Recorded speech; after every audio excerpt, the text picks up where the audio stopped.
dog. Oh, recording again. You ready? You're not even ready. Why are you not ready for? Why are you not ready? Why? Why is he not ready? Why is he never ready for? I asked him if he was ready. He said, no, I'm not ready. And why are you not ready? He's just unprofessional. I think after 200 episodes, you'd be a little bit more ready. 250 episodes. After those many episodes, I think you would be ready more, you know? Well, look, James, I'm not upset. Just fucking carry on, I'm you just, fucking moron. Just disappointed. Carry on. Right? That I apologise to everybody. I'm going. That he's not ready. Don't go. He's gone. My name is James Rowlands. In 2015, I teamed up with my friend Dan White to create the WNR podcast. Since then, we have been giving you everything that's happened on the WWE Network. Now, in 2018, not only are we live for the Big Four events and every NXT takeover, but we celebrate 20 years since the birth of the Attitude Era. Plus, every month we'll bring you 205 Live, collections, new content, W pay-per-views and latest news on the WWE Network. Until we've watched everything, we are with you, and we are the WNR.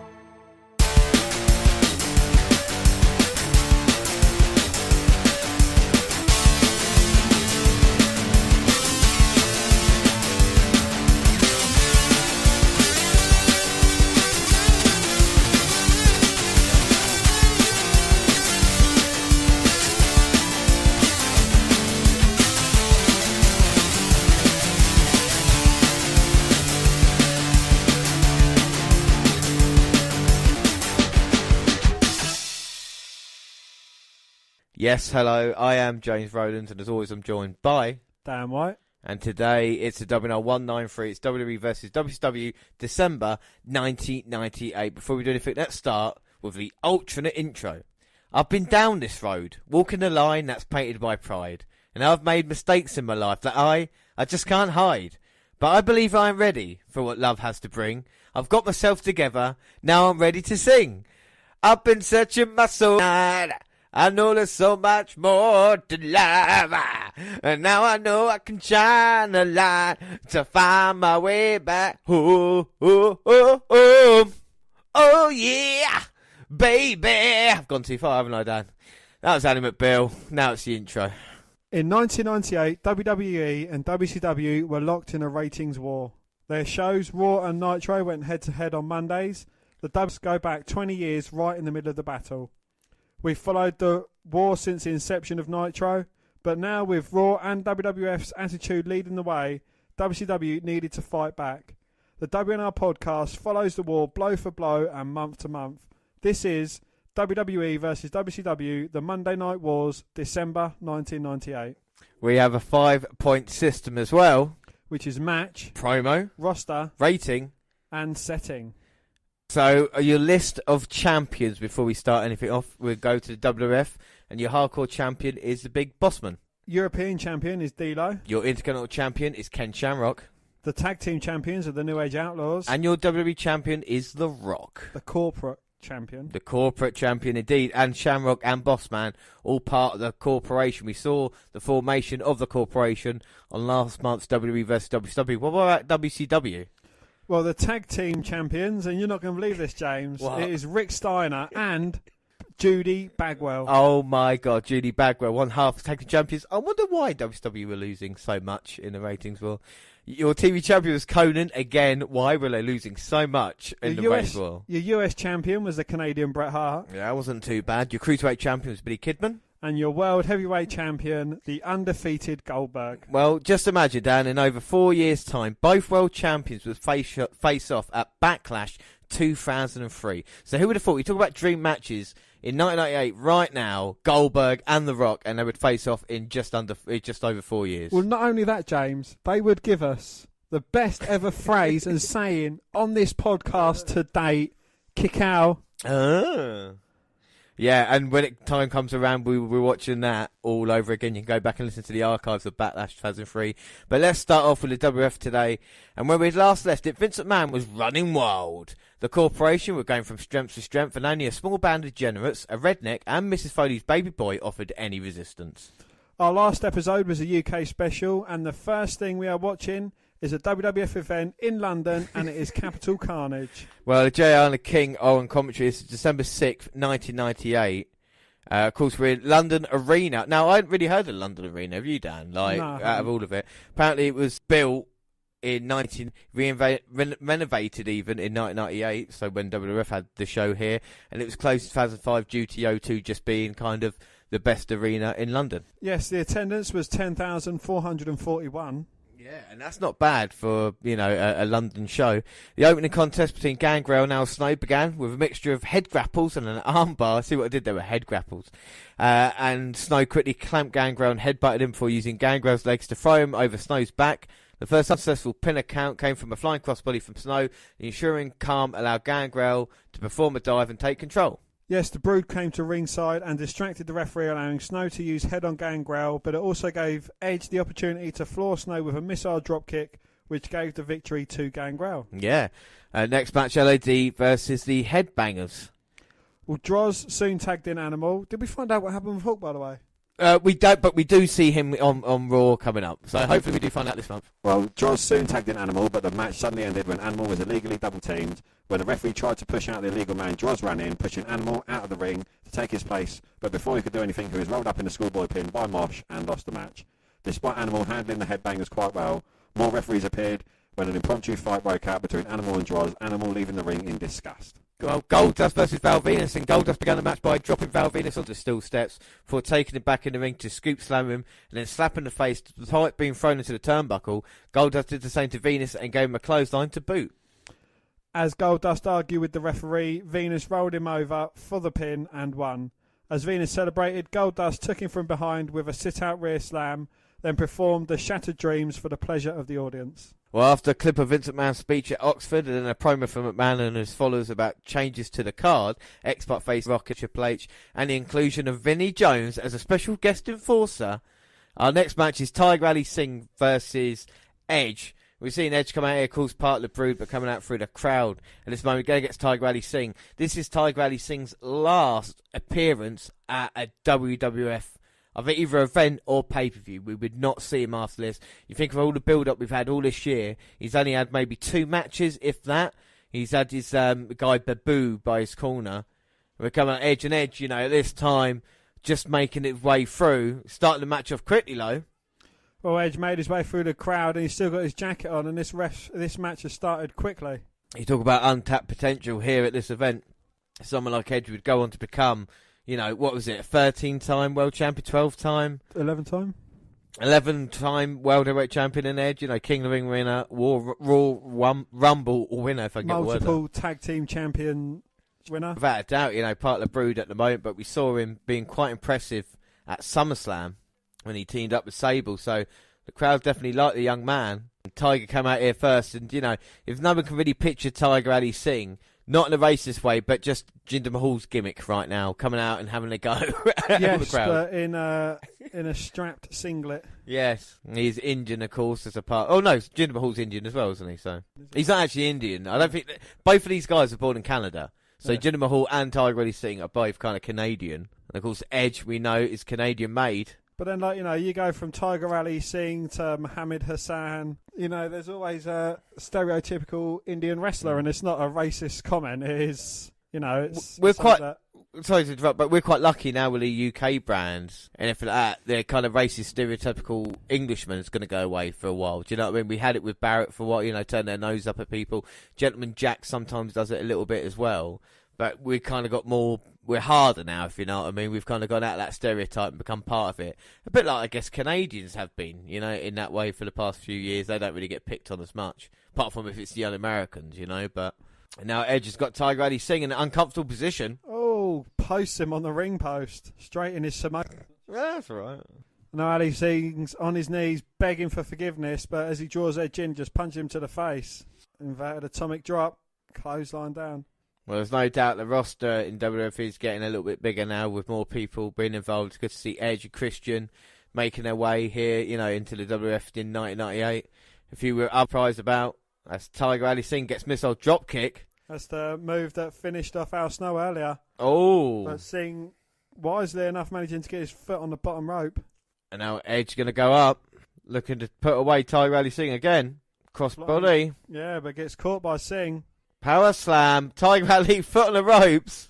But gets the victory over the world champion Edge. This is my point. Edge loses to Tiger Ali Singh. Did we know this? I could barely remember it.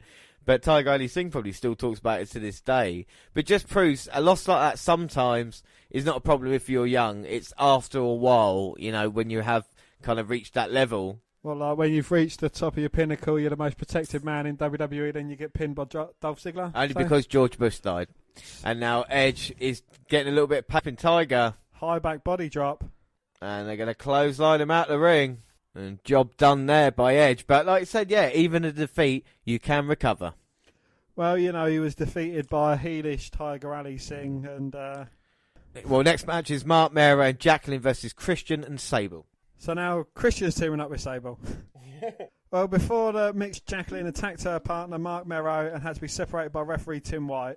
The match began with Christian hip-tossing and drop-kicking Mero, from which he escaped with a tag, meaning that WWF Women's Champion Sable had to be tagged in. Yeah, Sable was tagged in without Jacqueline joining the match, to which she replied by performing a Sable bomb on the day's Mero, pulling Jacqueline into the ring over the top rope. Mero tried to flee with Christian in pursuit. Meanwhile, Sable was kicking Jacqueline in the corner. We're going to see it now. So kicking her in the corner, Irish whip, and Sable turned it around. Might be going for a TKO. Gets the job done. Sable's very, very impressive here. If Sable's hair was a bit longer, she could be the white Bianca Belair. Yeah. Now, Dan, I'm going to sound a bit like you in the next bit, but this is a part, when I was a kid and I had the VHS tape of this, I couldn't believe my luck. You'll find out in just a second. Jacqueline's attacking Timmy White on his shoulders, and Sable pulls the T-shirt off Jacqueline, and Jacqueline's there, and basically gives the crowd an eyeful, Dan. Jesus Christ. The nudity was not edited out on the VHS version. Why aren't we watching that version? Yeah. Well, I've worn it out. Rewind, play, pause. Do you know pause is not great on VHS, but I have seen them. I got this when I was 12, 13, so my God, it was a real treat. One of my favourite moments in a pay-per-view ever. Jacqueline, and the other thing I really like about it is Jacqueline's face as well. It's just everything involved. It's something that I usually would have a go at, but I just got to be like, no, I kind of like that. Well, the WWF Intercontinental Championship match between Steve Blackman and began when he scoop slammed. Fuck me. So up next, the Intercontinental Championship match, Steve Blackman versus Ken Shamrock. And it began when Blackman scoop slammed Ken, but he replied with spinning heel kick, a fast pace after early on. But the match saw a number of kicks and punch variations for both competitors until Shamrock slowed the match with a slam suplex that could not lay Blackman down for the pin. Despite many attempts from Blackman, Shamrock remained dominant on the match, keeping Blackman subdued in the corner with punches and weakening him in a front face lock sleeper hold in the middle of the ring. Even when Blackman escaped it, he was still floored with a knee to the face. When Blackman managed to daze Shamrock, throwing him out of the ring, he baseball slid into Bossman's face, which he retaliated by striking with a nightstick when Blackman was back inside the ring. This allowed Shamrock to secure his ankle lock and make Blackman tap out. Up next is Triple H versus Jeff Jarrett, and yes, that's JEFFJARRET. Triple H began dominating Jeff Jarrett, that's JEFFJARRET, with basic wrestling headlocks and trying to pin his opponent after a spine buster. After Jarrett, that's JARRET, kicked out, he threw Triple H out of the ring, and then when he was back in the ring, choked Triple H on the bottom rope, with Deborah aiding the effort. Triple H threw him out of the ring and went to continue his assault when Deborah made her presence known on the apron. Chyna tried to intervene, but the referee disputed with her, and Deborah walked into the ring to distract Triple H with her sexuality as Jarrett brought a steel chair into the ring. But as Tim White tried to rid Deborah from the ring, Chyna grabbed the chair out of Jarrett's hand. Triple H to use the pedigree to win the match. The WWF Tag Team Championship match between D'Lo Brown and Mark Henry versus the New Age Outlaws began when D'Lo threw Road Dogg around the ring, but Road Dogg replied with a series of punches and a signature shaky knee drop. Brown recuperated outside of the ring with a pep talk for Mark Henry while Billy Gunn was tagged in on the opposing team. And then you get the Outlaws thing of Road Dogg worked on, then Gunn hot tag. Well, Gunn was able to pick Brown up for a pile driver, which he botched halfway between the traditional move and a pile driver face slam, but nevertheless pinned Brown afterwards. And then it's a WWF Championship match between the two 26-year-olds, and it showcased X-Pac's speed and agility as he reversed The Rock's Irish whips by jumping over him, flooring with a variety of kicks. At one point, the kicks came with such a flurry that, in trying to back away from them, The Rock fell backwards through the ropes onto his face outside. Rock then grabbed the belt and tried to leave the match, but was met up the walkway by Triple H in China, who intimidated him back into the ring. As the fighting became fast and furious again, how'd you get it? Because The Rock was in Fast and Furious. I was watching Fast 5, and do you know how wet The Rock is throughout that whole entire film? Wet? Wet. No. There's a scene where they're in Brazil, yeah, so obviously it's hot. Vin Diesel's dry, Paul Walker's dry. Everyone else in that scene is dry apart from The Rock, who is soaking wet. I don't know what the fuck that's all about. I'm going to tweet him. As the fighting became fast and furious again, referee Earl Hebner was taken out. When X-Pac was thrown into him in the turnbuckle with referee down. Rock grabbed the WWF Championship belt, went to strike X-Pac. He ducked though, and The Rock turned around and he was met by Triple H and X-Pac's European Championship belt. After referee slowly came to and counted the pin, Rock kicked out and escaped the ring to attack China. Triple H responded by kicking Rock to the floor, where the referees did see, ending the match by disqualification.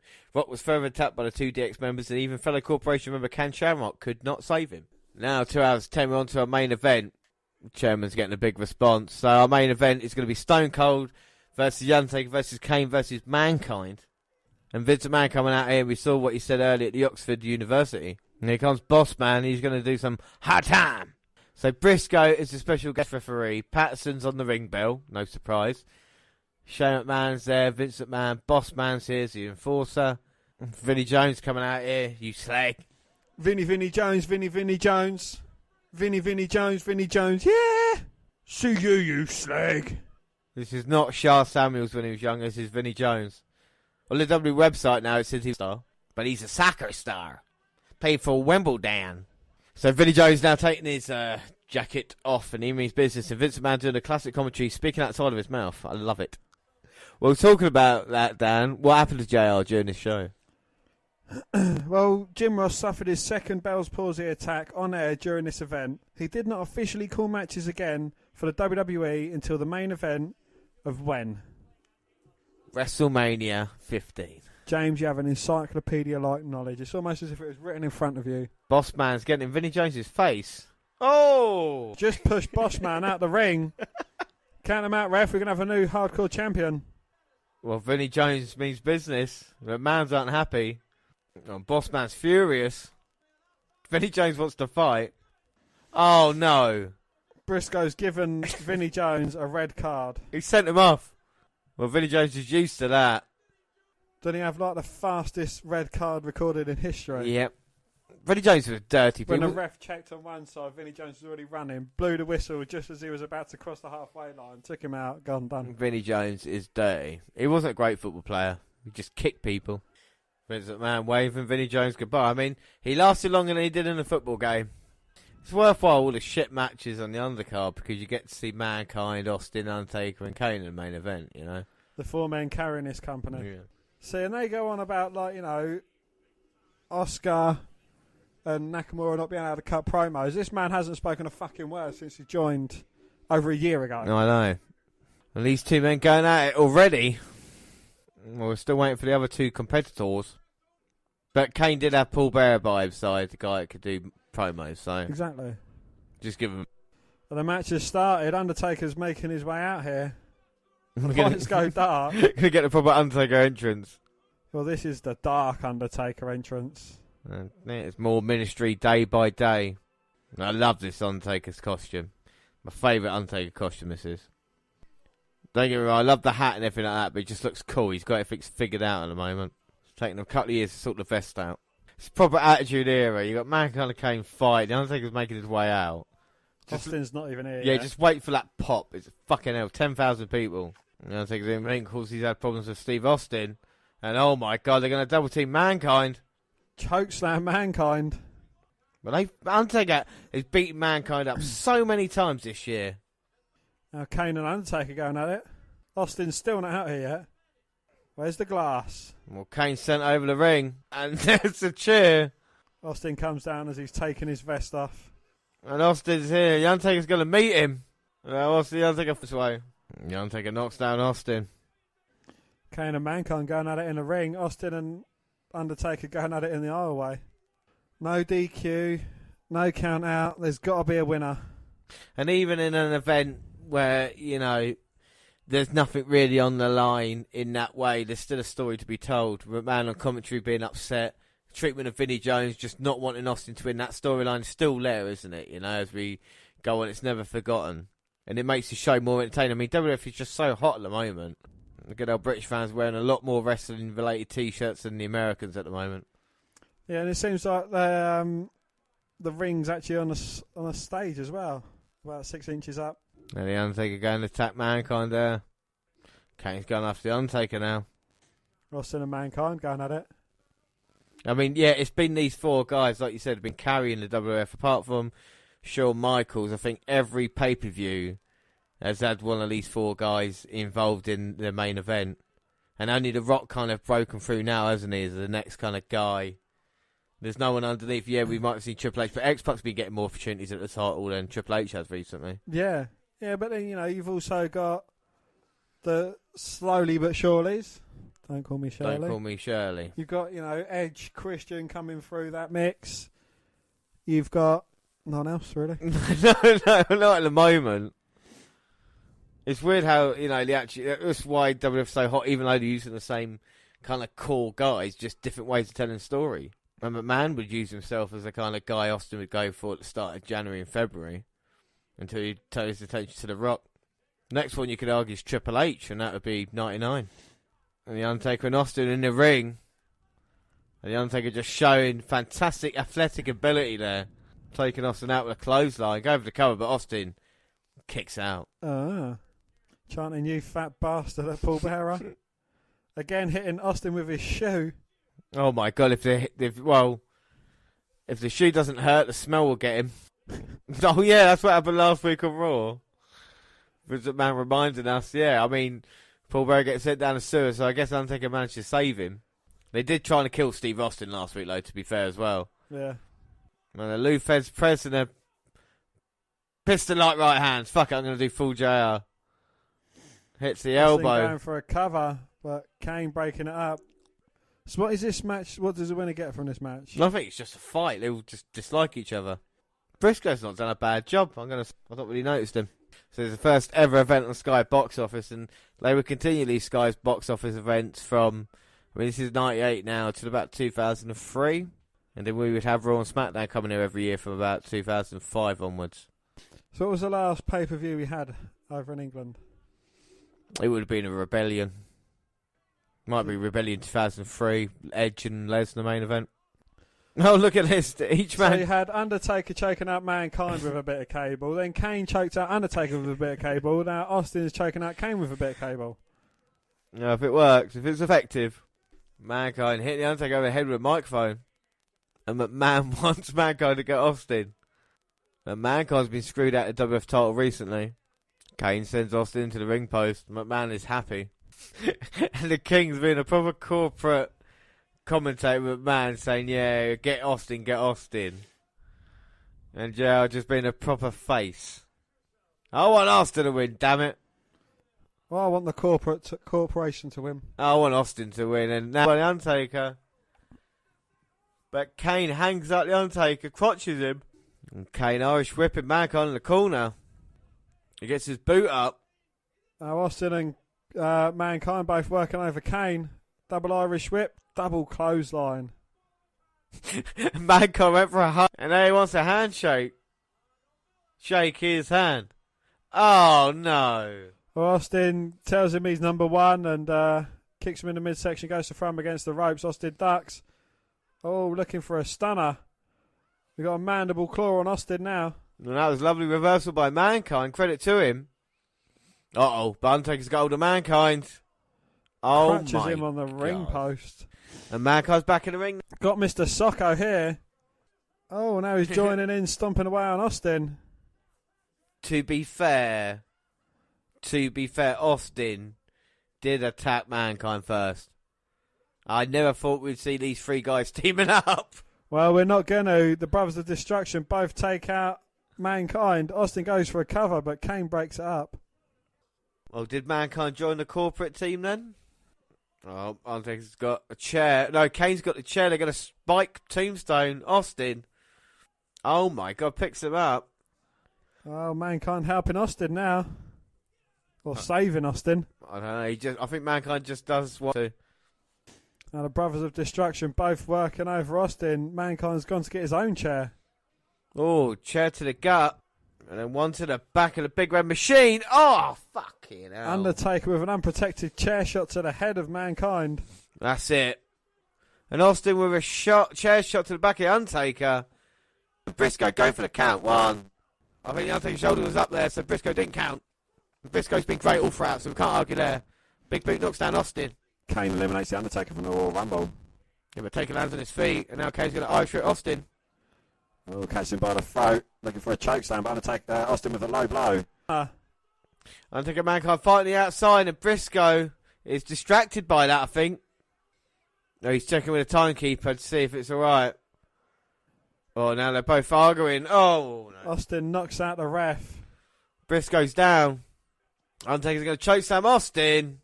And Vince McMahon is loving it at ringside. Undertaker to chokeslam Kane. Hits him. Oh my God, the Undertaker's dominant. Going for the cover, but there's no referee. Shane's checking on Briscoe. Briscoe's down. Oh, Hebner made his way into the ring, but Mankind broke up the pin attempt. Austin going for a cover on Kane. Oh my God, Kane just sits up. Mankind's Undertaker on the outside now. Kane reversing Austin in the ring. Oh God, Tombstone. Austin with a backslide, hits the stunner. 1, 2, 3. Austin gets the victory, much to McMahon's chagrin. Oh my God, Briscoe just takes out a Hebner. Austin gives Briscoe a stunner who sells it. Breaks his neck. Bossman's then getting in the ring, going to attack Austin, is he? No, he's going to just make sure Briscoe's alright. Uh-oh. Vinnie Jones has made his way out here. And what's he doing out here? Bossman. Oh, kicks him in the midsection. Oh, and Vinnie Jones sets Bossman up for a stunner. And now Hebner starts booting away as well. Kicks Bossman out of the ring. Tells him he's number one. What? Who would have thought that? Oh, Hebner, Steve Austin and Vinnie Jones beat the shit out of the big boss man. Oh my God, but man is furious. He is seething. But yeah, we are in the UK and Austin has a last laugh here tonight. But how would Vince McMahon respond?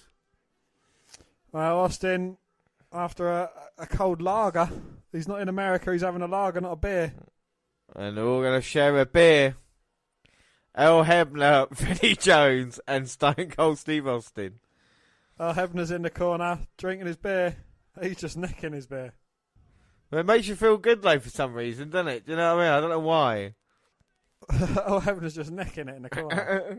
That was a very good show. You know, it was one that, if I could have gone to any show in England, this probably would have been up there with it.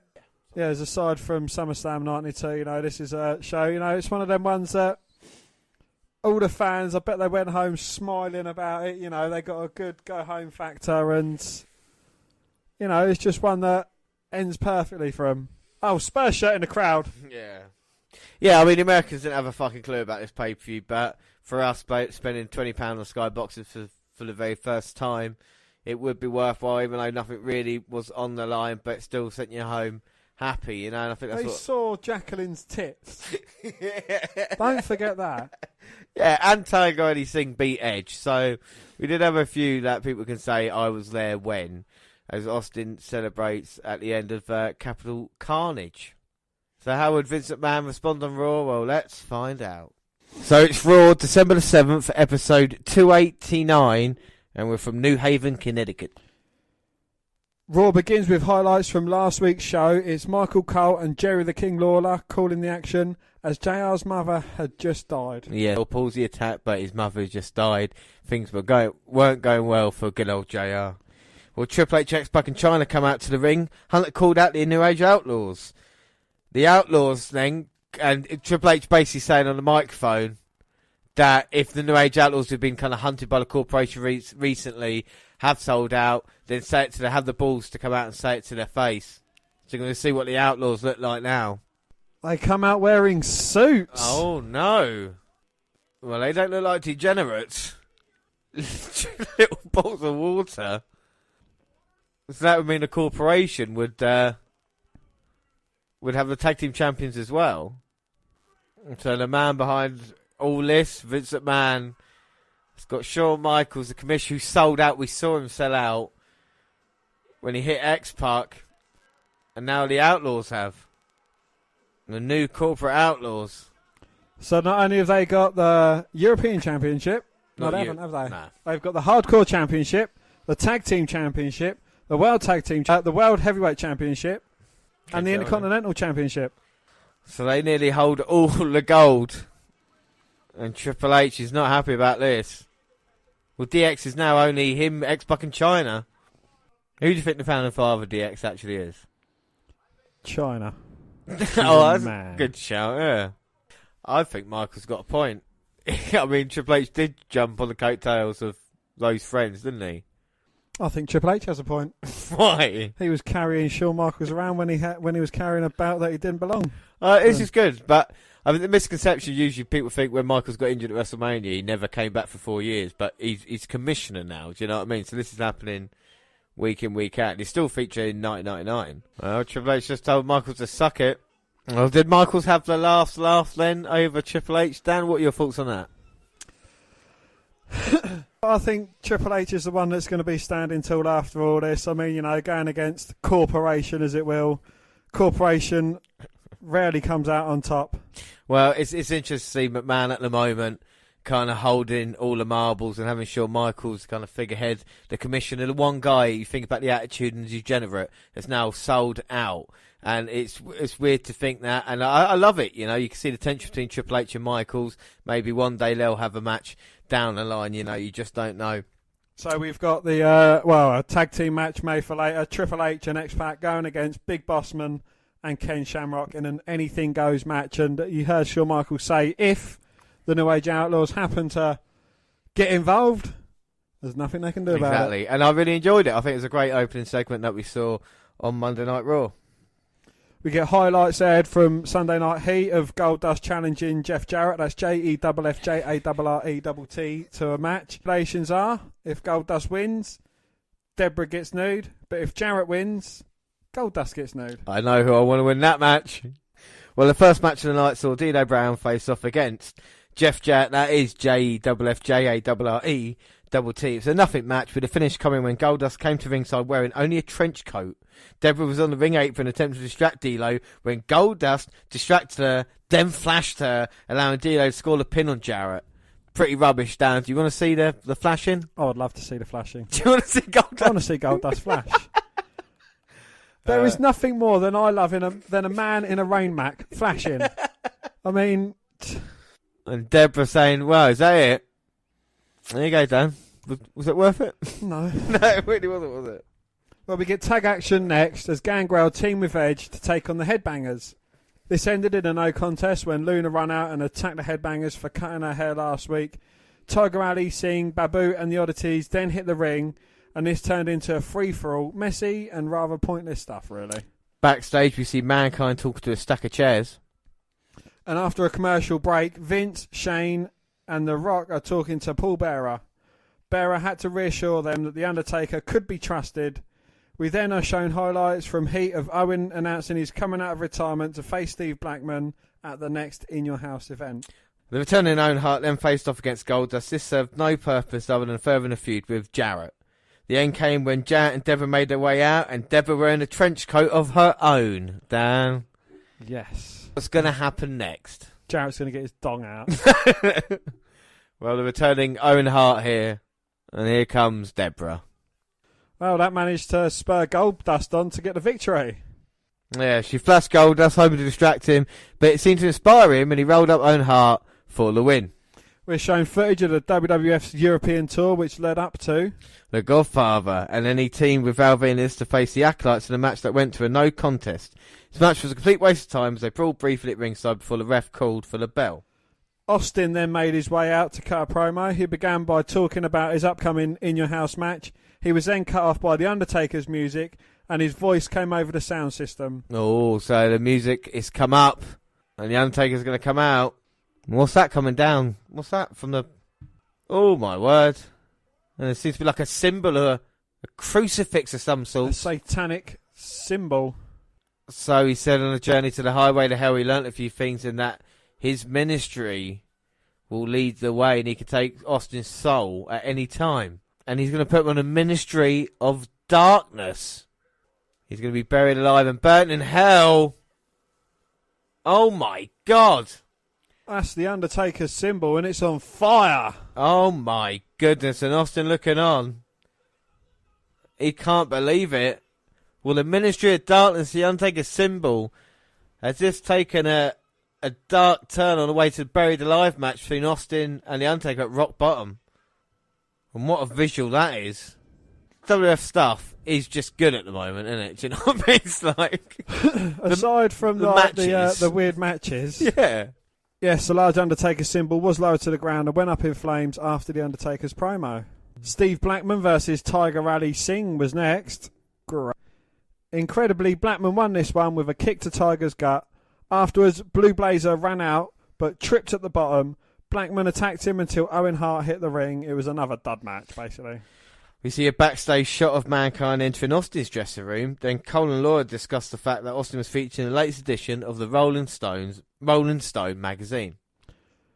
Mark Henry then faced off against Droz in singles action, another dud affair. The finish came when Chyna made her way out and nailed something to her, allowing Henry to hit a slam and a splash to pick up the victory.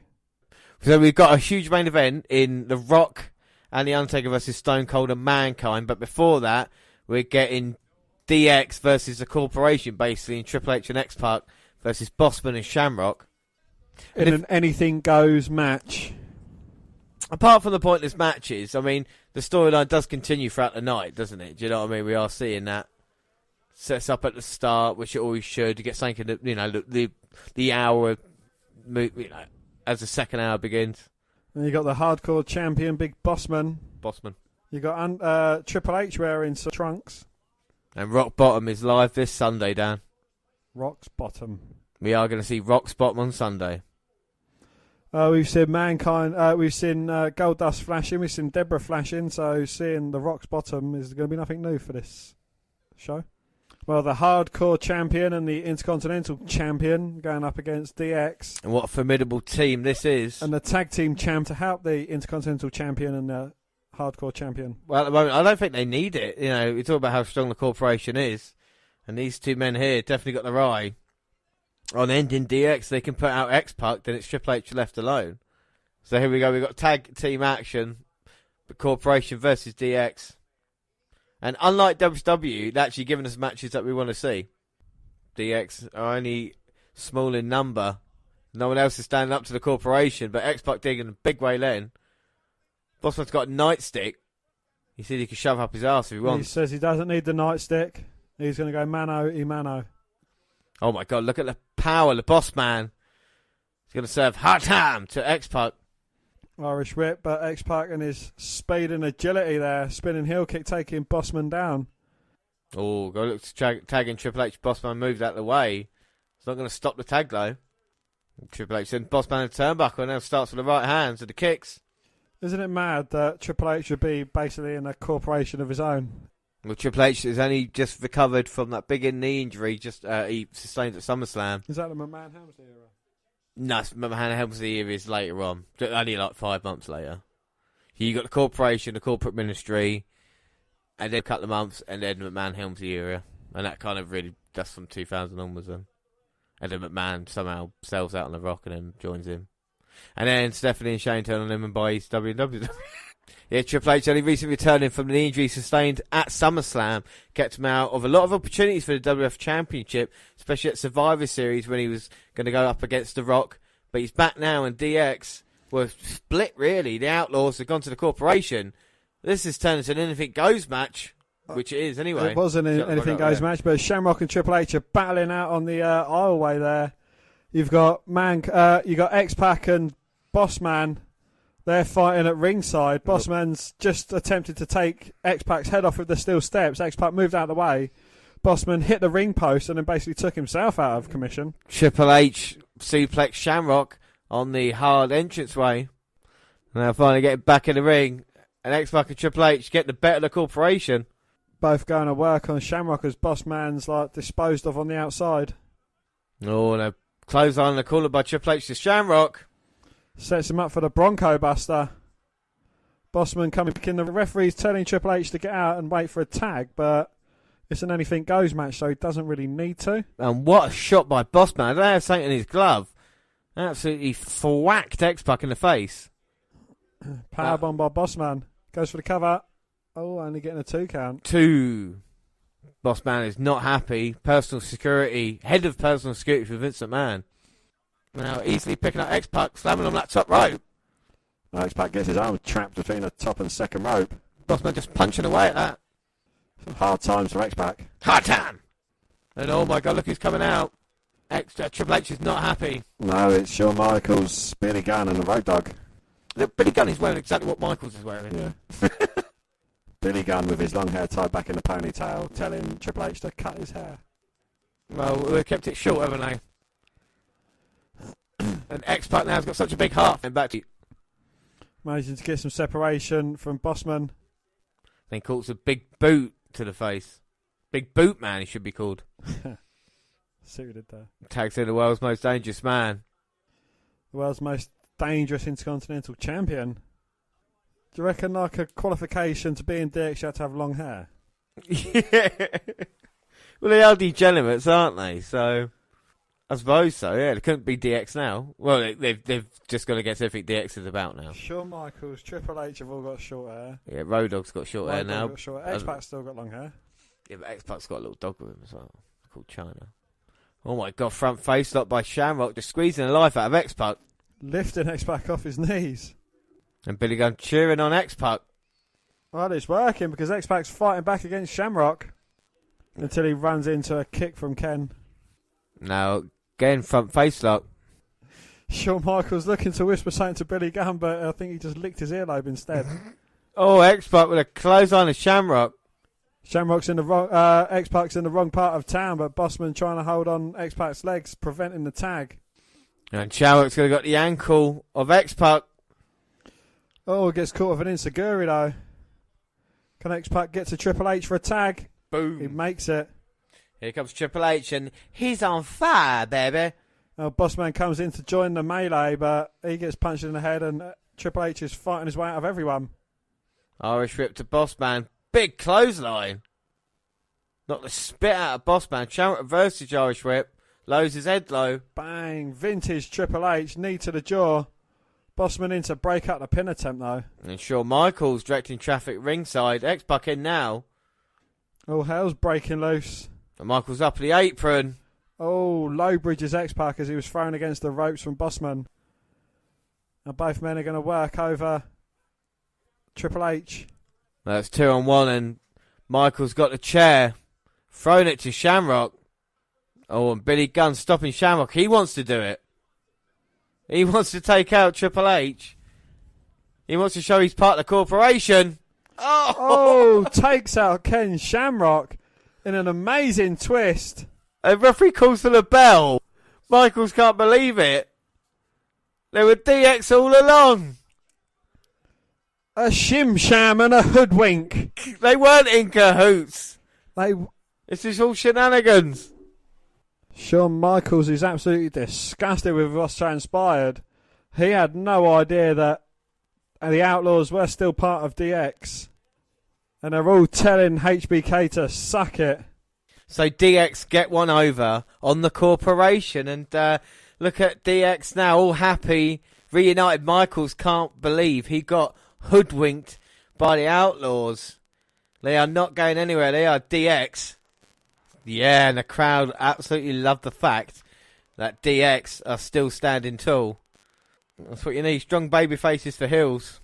The tag team champions are staying in DX. So look at Mankind coming out. Is he smirking, Dan? No, James, he hasn't got a cigarette in his gob. He's got a smile on his face. I don't know what happened between him and Austin in that locker room, but I'm sure we'll find out soon. Well, yeah, maybe they got the plan for the main event here tonight.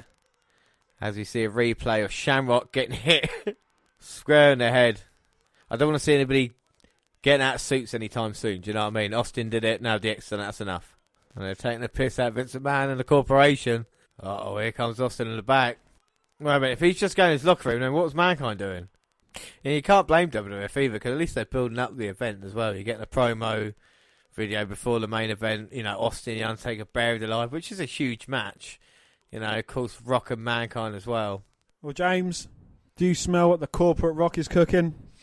Well, I do, but I don't like it at this moment in time. You'll think he's not going to be happy with what just happened to Bossman and Shamrock. That belt looks huge. Who would have thought he was the People's Champion just a couple of months ago, he turned his back at Survivor Series, and now he's getting a pay-per-view. Not only is he WWF Champion, he's getting a pay-per-view named after him by Vince McMahon. Well, that's what being in the corporate gets you, James. And he's going to team up with The Undertaker, and these two men haven't seen eye to eye in recent times either. That's because The Undertaker's much taller than The Rock. I know, no, I'm talking about just on a level of The Rock eliminated The Undertaker at Survivor Series thanks in part to Kane. And as The Undertaker says, his Ministry of Darkness now is going to lead him. It's a more demonic Undertaker that we've seen before. A very satanic Undertaker. Especially with Paul Bearer reunited with him. And no matter what generation of The Undertaker you're watching, the entrance is still phenomenal. Well, James, he is the Phenom. And will he bury Stone Cold Steve Austin alive? You said Willie. At rock bottom. Well, Mankind's on his way down to the ring. And he's not backing down from The Rock. Or The Undertaker comes in straight away. Again, a match involving Mankind and The Undertaker starting before all combatants are in the ring. There's just one man we're waiting for. It works so well, doesn't it? Because a bigger cheer, he comes out, he can go straight into the action as well with the right hands. The fans, the pop level's going to stay the same, if not go a little bit louder. The Rock's eyes shooting about. The Undertaker not wasting any time going to meet Austin yet again. And we kind of, Rock's going to beat him to it. And Austin lays him out. The Undertaker comes up the entranceway. But here comes Mankind. And for the history that at least four men have had and will have for each other. And Austin and The Rock go and fight backstage. Am I correct in saying that none of these three men face Undertaker at WrestleMania, though? No. But if you look at the rivalries beforehand, yeah, it's weird. Before the WrestleMania streak kind of took over for The Undertaker, these three men were kind of the main threats, weren't they, to him? They were indeed, yes, James, you're correct. Mm-hmm. But none of them took him on at WrestleMania. Yeah. Now Mankind's got the stairs. Undertaker had a chair and just smashed the stairs into the face of Mankind as he was holding them.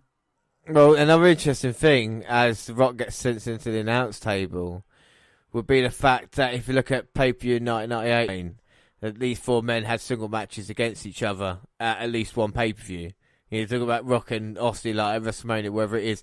We've seen The Undertaker versus Austin at SummerSlam in the Highway to Hell, which was a great match called Survivor Series Mankind versus The Rock in singles action. WrestleMania coming up, and of course, you know, we talked about Rock and Austin again. The Undertaker and The Rock would go single action at King of the Ring 99, and Mankind at King of the Ring 1998. We all know what happened there, so... Yeah. So WWE are reliant on these guys at the moment, and that's why they're such figureheads, you know, 20 years later as well. Or even, you know, you've got the likes of Triple H leading the charge against the corporation. Kind of not in this kind of, you know, he's not in this circle of wrestlers, but, you know, there is like 6 legitimate top guys on the brand. But like it's the difference between this and WCW is that, you know, people said the WWF are kind of ruling it. It's like, the mid-carders aren't that great, are they? You know, the tag team wrestling is not great, even though it's not Judy Bagwell as champion. But and it's like the kind of the main guys, and Triple H would get his awards for it, wouldn't he? As the years would progress, and it's like the other people that they took from now on. You know, we get the Big Show coming over, Chris Jericho, and all the kind of radicals and stuff like that. That's kind of like the best of WCW there. Yeah, exactly. What happens? We're going to find out now. They're kind of still, for me, neck and neck, even though Raw's winning in the ratings at this moment in time. I still feel like, you know, WCW could do more. It's WWF just does it so well with what they got. Well, WCW have got what they need, but WWF utilises what little they have better. Yeah. I think this is what I found out watching it so closely as well, especially this past year. During this time, WWE is by no means a kind of dead company at this moment in time. I mean, Raw is hot, don't get me wrong, but WWE could turn it around with a storyline or something that could pique your interest. At the moment, we want to see McMahon versus Austin. I think that he's chucks in his way. You know, like we said, The Undertaker and Austin really face each other at pay-per-view, and yet we're still excited about their facing off at a Buried Alive match. And of course, the winner of that will qualify for the Royal Rumble, so we're setting up the next event as well in January. And Mankind has been beaten up ever since he got chokeslammed by The Undertaker. He's been picked apart, and they make quite a good team at the moment, Undertaker and The Rock. They do indeed, yes, but only one of them's corporate. Rock threatening the referee, he can. Works him in a corner. I just don't think the Undertaker likes Mankind or Austin. It helps The Rock out. And obviously, you know, Vince McMahon cahoots with Paul Bearer or not at the moment. Well, know, yeah. We saw they had a discussion backstage, and he says basically the Undertaker's going to play ball. You've got to be careful when it comes to The Undertaker. I think he's got his eyes on Austin at the moment. But at least, you know, they're not all, like, you know where everyone is focused. You know, The Rock is mainly focused on Mankind, Undertaker's focused on The Rock, which is kind of focused on Shawn Michaels as part of the corporation. So, you know where the direction everyone's going. They're not biting off too much more than they can chew. You know, Chyna's quite quiet in DX, but then you see her little thing with Mark Henry. You know, what's that going to go to? You've got Jeff Jarrett and Goldust in their little flash off kind of thing. Yeah, exactly. There's more storylines to the WWF stuff, and I think with this, if this was WCW at the moment and they had Stone Cold Steve Austin, he would be feuding with The Rock, Mankind, The Undertaker all at once. You know, rather than having a story to it. We know him and The Rock are going to have a showdown down the road. You know, we kind of know that. And The Undertaker's there first, but we know Austin, The Undertaker's his first priority, and The Rock and Mankind now with their feud. These two feuds could be mixed together to be entertaining, but it doesn't get confusing, like you say. Austin dragging The Rock off the ring apron there because he was illegally assisting Undertaker in taking part Mankind. I know Hebner's gone outside to try and control Stone Cold. Undertaker's taking ages to do an Irish whip. Well, Undertaker with the Irish whip, lowered his head. Mankind hit net breaker. Mankind hit the net breaker. Austin. Undertaker sits up though. Undertaker tags The Rock in. Can Mankind tag Austin back in? No, The Rock cuts him off. Just like I cut James off. Much like his NFL days, he's shown his blocking skills. And now are we going to see the most corporate move in the world today? It's still electrifying, it's just a corporate. He spits at Hebner. Oh, Mankind managing to kick out of the corporate elbow. Mankind reverses The Rock. Got ET. Got a Rock with a backdrop though. Austin begging for a tag, but Mankind just walks into a corporate bottom. Oh, big Rock bottom. Goes for the cover, and Austin realises. Breaks it up. Fighting off The Undertaker after knocking down The Rock. Two men going at it. Undertaker sending Austin out of the ring. Austin fighting back. Oh, here comes Shamrock. And the referee now. Oh, this is crazy. Undertaker sent Austin over the announce table. We got Shamrock and Bossman. Oh, Bossman's just handcuffed Mankind. The ring ropes.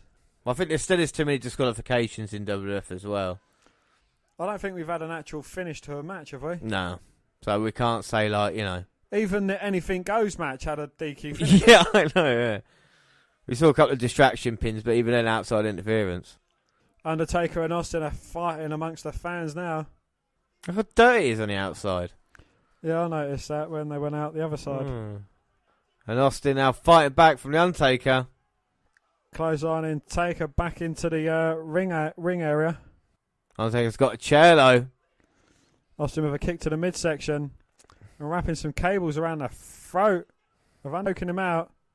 But Austin doesn't realise you can't kill what's already dead. Undertaker's got hold of the bell, but he's fading fast. Well, he rang Austin's bell. And we heard the ding. Ding dong. Mark TARDIS.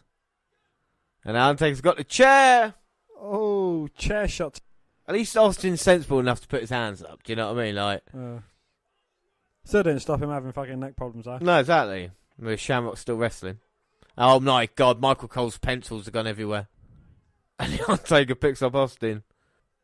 And where the hell is he going, Dan? I don't know, James, but it's starting to scare me. Well, he said he's going to embrace his ministry of darkness. Oh my God. Are they Druids? They are Druids. The Druids are here, and that symbol that was set on fire earlier. It was that fire, baby. It was on the entranceway now. And the Druids are tying up Austin. Are they sacrificing Stone Cold to the gods? Well, I'll tell you what, they better tie him up well. Because Austin's trying to escape it. And you can hear the weird Druid music as well.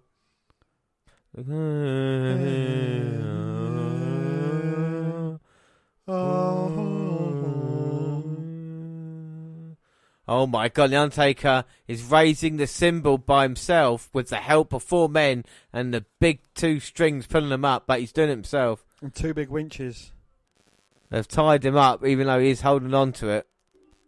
Stone Cold Steve Austin is being crucified, Dan. It's as simple as that. But they set it alight, though. Well, The Undertaker's staring at Austin. He's crucified. He is crucified Stone Cold Steve Austin here tonight. Oh my God, The Undertaker is sick. The symbol of Austin. And he's going to bury him on Sunday? What are your thoughts, Dan? Well, things don't look good for Austin. I mean, he's been crucified and he is The Undertaker's sacrificial lamb. And look at that visual there. Austin hanging up with a crucifix. Is it in poor taste? We don't know. The Undertaker, his eyes roll at the back of his head. Pure evil. Yeah, I think it's a cool fucking visual, though, to be fair. Yeah. I'm pooed. So all he's got to do is bury him alive. And Steve Austin will rest in peace. So we move on to December 13th and Rock Bottom. Live for Vancouver, British Columbia, drawing 17,677 fans, or 20,000 in WWE language. The Rock Bottom buy rate was 0.78. Seriously, for the prime of Attitude Era, that's not good. Also, the place doesn't even hold 20,000. Well, D'Lo Brown offered little resistance to Val Venus or God tagged in. Similarly, when Mark Henry was tagged in, he was thrown around the ring and received a hoe train from the Godfather. Although Venus continued to dominate Henry in the ring, a fight outside the ring between the Godfather's hose and PMS distracted the referee, while Jacqueline pulled down Venus's trunks, distracting him, allowing Henry to push him over and finish with a big splash, followed by a pin. And that was Val Venus and Godfather versus D'Lo Brown and Mark Henry. And our next match was the Headbangers versus the Oddities. Now, Mosh fought his way out of the corner to begin this match, jumping over the turnbuckle to pull. Being dominated, Kerrigan desperately tagged in Golga, who managed to turn things around, utilising running jumps again to take out Mosh, but Thrasher made a blind tag while Golga was busy. Missile drop kicked him, and followed with a pin while Mosh held Kerrigan's leg to prevent him from breaking up the pin count. Corrigan. Right, so now I was watching this, and so it's a very boring tag team match. I thought this was a little bit overreaction, but you'll see what I'm saying in a minute. Right, goes out the ring, right? And Mosh on the outside. Look, guy pushes him. Look, I think he spits at him, right? But that's not it. They go back, keep having a go at him. Yeah, the referee has to fucking going away. Security's there doing it. I was like, was there a bit of overreaction there by Mosh? That was, yeah. Well, why did they react so bad? I mean, unless the guy, even if the guy said say, unless he spat him, but I thought Mosh would be the man. Well, isn't that like the family and friends side? Could that not be, I don't know, a family member of some of the opposing team, or, you know, a celebrity or something? Well, exactly. I mean, people who ever spent the money there spent a lot of money on the tickets. I'm not saying you're allowed to do something like that, but I thought it was a bit weird, you know, a bit overreaction. Anyway, Steve Blackman entered the ring on the receiving end of a flood of kicks from Owen Hart, who then suplexed him in our next match, which was Owen Hart versus Steve Blackman. Well, Blackman was able to sidestep him and lock Hart in his own move, the sharpshooter. Hart crawled for the rope break and then left the ring in pain. Blackman initially followed to fight him out, but became aware of the referee's count and ran to the ring to win via count out. In a tag team match between the Brood and the Job Squad, Edge found himself in trouble early on at the hands of Bob Holly, but he managed to put Holly on his shoulders for an electric chair, giving him a hot tag to Christian, who could not capitalise with a double underhook powerbomb before Scorpio was tagged in. After slamming Christian on the mat, securing a sunset leg drop, he tagged in Al Snow, who utilised headbutts to continue dominating Christian. They mentioned in this one, the commentators mentioned, Mark Calder said, "Oh, have you noticed Bob Holly's new haircut?" And he'd gone short hair and bleached blonde, so Bob Holly had changed his hair as well. Was he copying Scott Steiner at the time? I just don't know. Care if anybody cares if Bob Holly did change his hair? I'd never have. He used to be long hair, long and black. Like Finlay. We've covered Finlay hair change. We covered Scott Steiner's. I thought it would only be right to do Bob Holly's. Yes, indeed, yes. Yeah. Well, with the referee distracted, Snow used head on Christian and Scorpion almost won after dropping the bomb, but Edge stopped the pin count. Then using Gangrel's back to help jump over the ropes, take out the rest of the Jodd Squad outside the ring. Stranded on his own, Scorpion took an impaler from Christian and was pinned. The fifth match of the night involved Jeff Jarrett, that is JEFFJARRETT, accompanied by Deborah, going up against Goldust with a stipulation that if Goldust won, Deborah would have to strip naked, but if Jarrett won, Goldust would do the same. Well, Deborah tried to aid Jarrett by picking up his guitar, but when Goldust ducked, she almost hit Jarrett with it. Goldust took advantage with an inverted lifted DDT, but referee Jack Doan was too busy reprimanding Deborah to make the pinfall. Goldust positioned Jarrett for Shattered Dreams, and while Deborah tried to distract Goldust from doing it, Shatley distracted the referee from allowing Goldust to perform the illegal move. Jarrett fell out of the ring though, and had to be counted out, allowing Deborah to strike Goldust down with a guitar, making him dazed enough for Jarrett to pin him after a facebuster. After the match, Commissioner Michaels came to the ring to send Jarrett to the back and ostensibly oversee Goldust stripping. However, he declared Deborah to have disqualified Jarrett, making her loosen her fastener to strip to her lingerie. Before she could take off her bralo, Jarrett in a blue blazer appeared, covering Deborah with the blazer's cape. The next match involved the New Age Outlaws defending the WWF Tag Team Championships against the Corporation, being represented by Big Boss Man and Ken Shamrock, with Shawn Michaels in their corner. Ken Shamrock controlled Road Dogg in the beginning of the match, with Big Boss Man helping through the ropes. Billy Gunn had to save Road Dogg from Shamrock's ankle lock, becoming the legal man, only to also suffer Shamrock's rage until he floors Shamrock with a famouser. Despite tagging in the fresh Road Dogg, the Outlaws weren't again on the back foot after a belly-to-belly Sam suplex, after which Boss Man used his size to control Road Dogg. Obviously, Road Dogg then got worked on a little bit more. Hot tag gun on fire, and he hit a famouser. Michaels pulled out the referee when the 3 count was made, allowing Big Boss Man to strike Gunn with a nightstick. Shamrock could not make a pin down, despite Michaels pulling at Gunn's feet in the middle of a suplex, causing him to fall with Shamrock on top of him. Gunn managed to roll over with a pin and retain the titles. So the Outlaws escaped with their WWF Tag Team titles. And 2 hot tags. The WWF Championship match was delayed when Mankind tried to have Vince McMahon and The Rock admit they had not submitted at the previous event. When they refused to, Mankind ripped up his contract, allowing The Rock to skip the match, and started brutally attacking Rock, smacking his head around the ring before taking him inside the ring and running into the turnbuckles.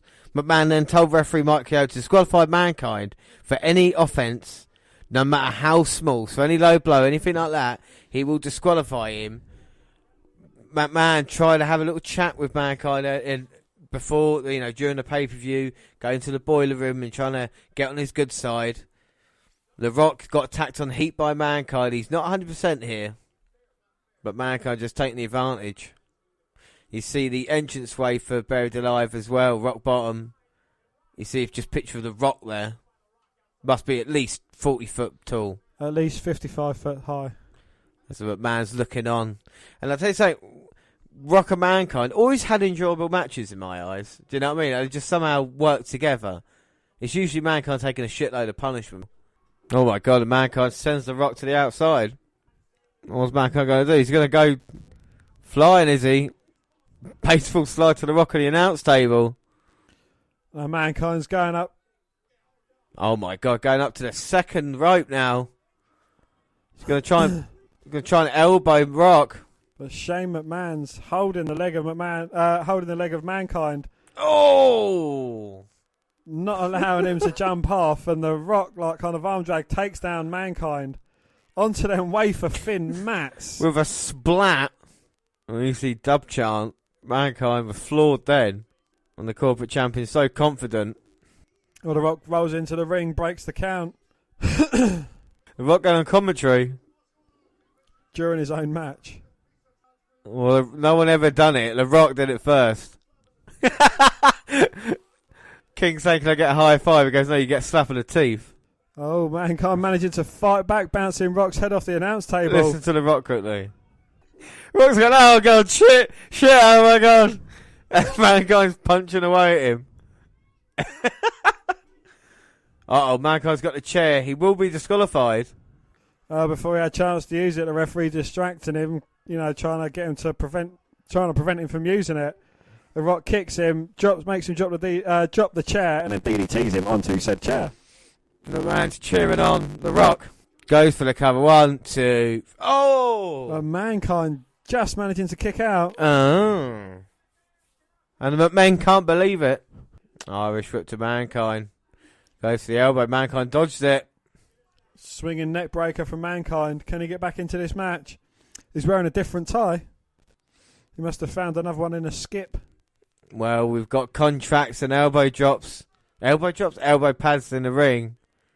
And also 2 men fighting out over the WF title. Mankind with his variation of the nip up there. Yes. Mankind using the ropes to get up. And the Rock now trying to go for the right hand, blocked by Mankind. Make that 3 or 4 times. Irish whipped. Rock catches his leg, spins him around, but Mankind catches him with a clothesline, goes for the cover, but only getting a 2 count. 2. Running leg drop from Mankind, goes for another cover. 2. Oh, but the Rock again managing to kick out. Well, should that be a disqualification? Leg drop. McMahon saying ring the bell. Oh no, Mankind stopping the referee from ringing a bell. Seated pole driver onto the referee. He wants demanding for the bell to be rung. He's got a timekeeper. Mark Eaton's been taken. And now it's just McMahon. No, the Rock's for cover. He's got a chair. Chases after Mankind and plants him across the back with a chair. And now the Rock's setting him up. Middle of the ring. Out the papy rock bottom. Hits the rock bottom. Goes for the cover. Referee is out. I don't think that referee's going to get up. Shane taking the Rock's belt. He's going to plant Mankind across the head with it. Oh! But Mankind ducks. Shane hits the Rock. And now Mankind going for the cover. There's another referee. 1, 2. Oh! The Rock manages to kick out. Mankind nearly had a heart attack. So does Shane. Mankind pulling out his hair. Well, Shane nearly cost it for the corporate champion. Mankind now going to go for the Irish whip. Rock reverses it into a DDT. Goes for cover. 1, 2. Oh, but Mankind managing to get the shoulder up at 2. 2. And the Rock now circling Mankind. Goes for the clothesline. Misses. Double arm DDT. Can Mankind capitalise? 1, 2. Oh! Somehow the Rock managing to kick out. Well, Mankind's come so close to accomplishing his dream, becoming champion. What else is left? Well, there is the mandible claw. Mr. Socko. No, he's here and he's just come out of Mankind's pants. And now Mankind's going to stick his long white thing in Rock's mouth. Oh my God, he's got him. The Rock is fading. And the Rock is passing out. Referee checking. Oh my God. The referee's called for the bell. The Rock is out. Mankind is champion. Oh, we got a new WWF champion. Cannot believe it. Oh my God, he takes the microphone for Finkel. Cut the damn music. Oh, he can't do that, surely. Don't call me Shirley, but Vince McMahon can do anything he damn wants because he owns the company. He's just said he can only win pinfall or submission because he passed out. He didn't tap out. And now McMahon has got Socko. And Shane McMahon from behind with a chair. That just pissed off Mankind, though. He turns his attention to Shane, but scares him out of the ring and goes back to the Mandible claw on Vince. And for the second time, Shane hitting Mankind with a chair. Oh, now he's got Shane. And the same sock that's been in The Rock and McMahon's mouth goes down Shane Gullet. Oh. Running knee to Vince. And here comes Patterson and Briscoe. Both get taken out by Mankind. Mankind's beating up 6 men. 8 men. Look, here come Boss Man and Shamrock. Man, this is disgusting. And the Corporation going to get one over Mankind now. Boss Man checking on McMahon. And then Rock now with a title belt. Well, the Corporation wins this match by hook or by crook. Yes, they do indeed. But again, it's a really entertaining match, isn't it, between the two? Like, even though the shenanigans and stuff like that, I still like the fact, like, it's entertaining, if anything else, you know? Like, with Mankind, Rock always seems to put it out. Whereas Austin the Undertaker kind of, it's normally the same thing. I mean, it's kind of brawling and stuff like that. We've seen it at the start of the Buried Alive match. Each man had been brawling around and fighting.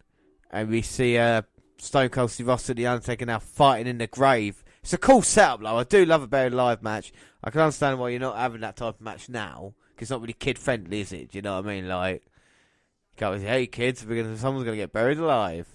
This is the second Buried Alive match in history. First one at Buried Alive set 96. That was The Undertaker and Mankind. The only Buried Alive match that's ever really made any sense for me was Undertaker versus Vince McMahon. Survivor Series 2003. Yeah. Because that was the rebirth of The Undertaker. Yeah. They kind of done a mini rebirth in the first match round, if you know what I mean. And even in this one, it kind of, spoiler alert, pushed forward the kind of, you know, The Undertaker before he kind of walked, you know, became the American badass, really. Well, they're not exciting as much because you're just waiting towards the end, really, if you know what I mean. But these two men have faced off on pay-per-view before, obviously. SummerSlam, most famous. Austin's a mess. The Undertaker's embarrassed Austin recently on Raw, crucified him, and then wants to bury him alive. But Austin, he's got a never say quit attitude. I mean, you actually hear pay-per-views, main events are entertaining, but there's not much you can call on it. Do you know what I mean? It's like, No. well, they're brawling around now. Yep. The fucking fans are idiots, though. Hit him in the head. It's a barricade on the other side. I suppose they're giving the fans a spectacle, though. Yeah, they're making them see him. But I'll go back to ringside with the fan Mosh is angry with.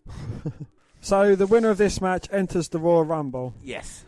Any specific point, or Nope, just enter the Royal Rumble. It's along with 29 other guys? Yes, who will be entered by a drawing done by the McMahons. It's all to try and stop you in the Royal Rumble by any means necessary. Well, I'm sure Austin will have no chance in hell at winning the Royal Rumble. Honestly, I love this Royal Rumble coming up because there is no chance in hell Austin he's got to go for a Buried Alive match, Stan. Come on. Against Undertaker, he's never been more dangerous, darker than he is right now.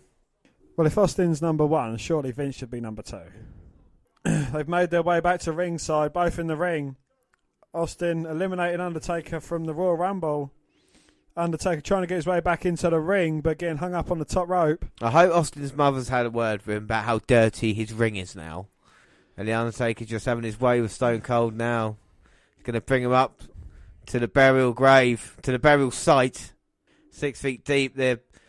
The stone weighs at least 3,000 pounds, Dan. Rolling Austin into that 6 foot deep grave. At least 12 foot. Austin's down. Oh! We're in camp fucking idiot just threw their drink.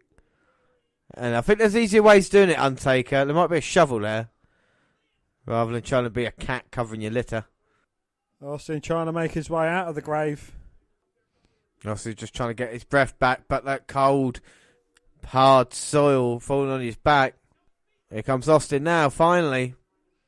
So that's a 6 foot deep grave, and it comes up to Austin's waist. Austin must be about 13, 14 foot high. Yeah. That's an excellent point. Thank you. 6 foot deep. Austin is 8'4". Oh! As he smacks Undertaker in the head with that petrol can. And again rings his bell. Oh, wait a minute. Stunner on the Undertaker, drops him into the grave. Undertaker falls in, and now Austin has got the barrel. Oh my God, he's started burying the Undertaker. But that's not enough. And he's chasing Paul Bearer. And what the hell is Austin doing? The Undertaker's out at the moment. Uh-oh. Well, the Undertaker's just sat up. Well, he wasn't down for long, and now he's going to try and find Stone Cold. Oh, wait. The Undertaker lying in wait. That's genius. Oh, what was that? There's a huge explosion in the grave. Well, what was that? Oh, my God. And Kane appeared from the explosion inside the grave. It's Kane. Oh, my God. Undertaker goes to meet him, and Kane comes crashing down. Hurting Undertaker inside. Oh, my God. Undertaker throws dirt at Kane, which must get in his eyes because he's got the mask. Oh, now both men falling around. Not falling around. Falling around. Well, Austin's disappeared. Kane's appeared. Are Austin and Kane one and the same? Well, I don't know. Well, if I tell you what, you said Austin was tall earlier. Maybe it was Kane. Indeed. Low blow by the Undertaker. Oh my God, he's going to tombstone Kane. Next to a tombstone. No, wait a minute. The Undertaker's been distracted. Kane with a tombstone.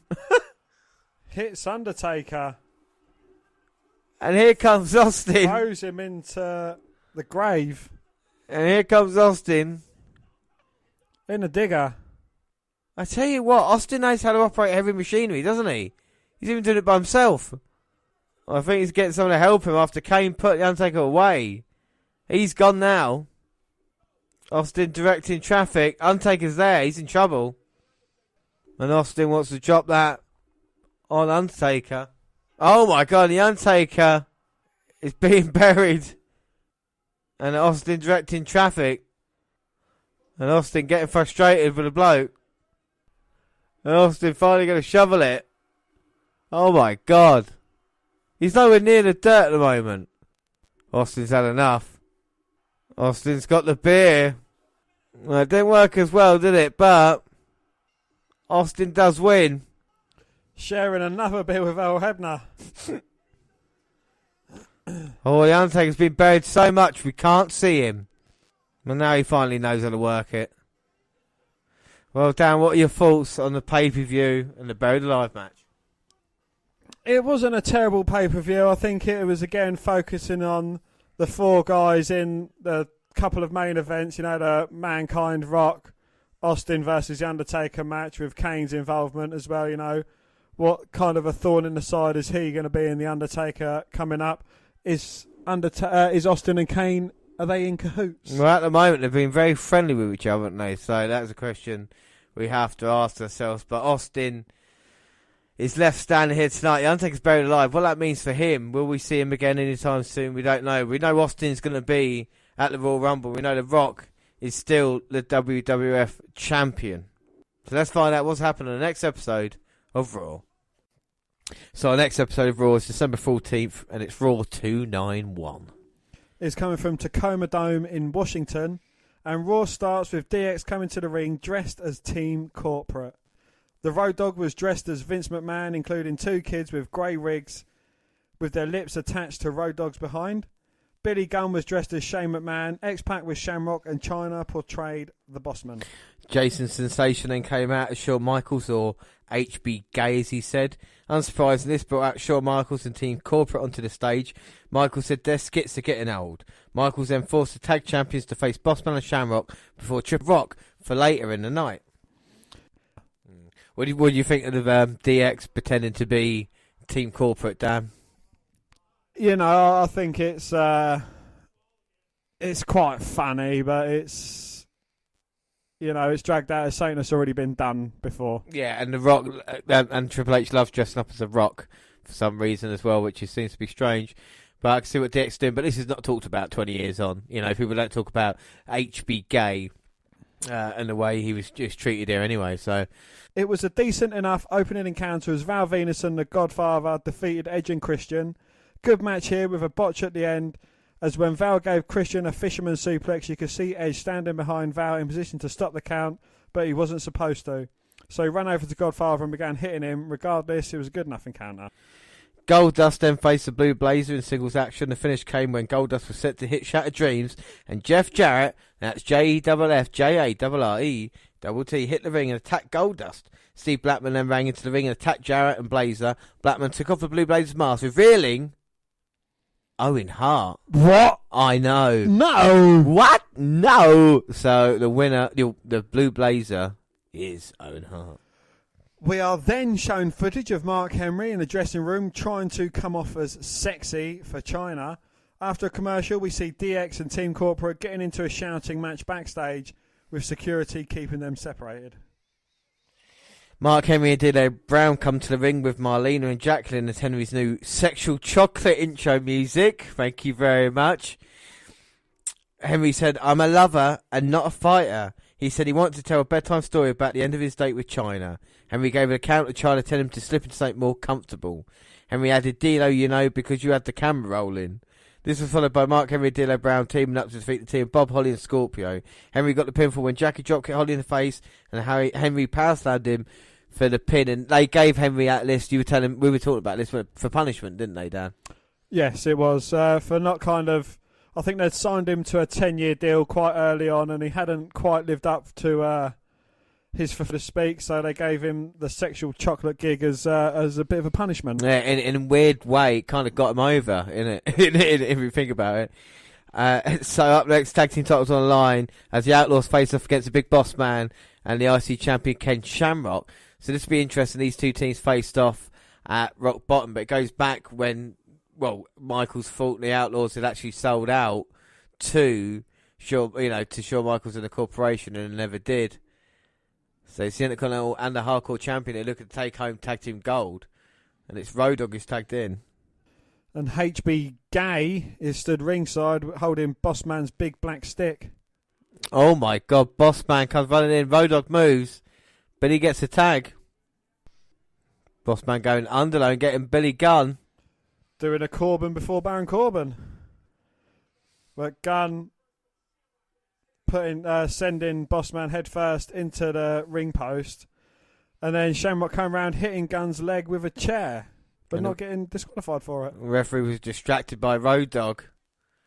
Plus with the crowd noise, probably couldn't hear the crack of the chair. Here's Al Hebner. He has been drinking the job recently, Dan. I'm not going to say he hasn't. We've got evidence. He's let himself go in the past couple of events. That is true. The world's most dangerous corporate man is in now with Shamrock. You do not want a leg injury around Shamrock. It's like a shark who can smell blood. As he pulls down Billy Gunn's knee pad, exposing that injured leg and just wrenching away at it. This might be the first time ever Billy can't get the hot tag. And Shawn Michaels having a bit of banter with some lovely blonde bit of stuff in the crowd. Shamrock just beating away at Billy Gunn now. He's certainly targeting that left knee of Billy Gunn, tags in Bossman. Billy's in a lot of trouble right now. Bossman Irish whipping Billy, and Billy just falls. The referee might have to call it. Shawn Michaels mocking him from ringside. And the corporation do so well at the moment. Well, they're looking to hold all the gold. Bossman just spits at Road Dogg. Road Dogg comes in. Shamrock though gets the tag. He doesn't know. Bossman claps his hands together towards Shamrock. He could have easily made the tag, but just chose not to. Heels will be heels. Shamrock picking up Billy. Scoop slam. Daring him to get up and face him. Here comes Shamrock. Hurricane Rana attempt. No, Billy Gunn turns it into a sit-out powerbomb. Can he get a tag to the Road Dogg? And Billy gets the tag to Road Dogg. As Shamrock gets a tag to Bossman.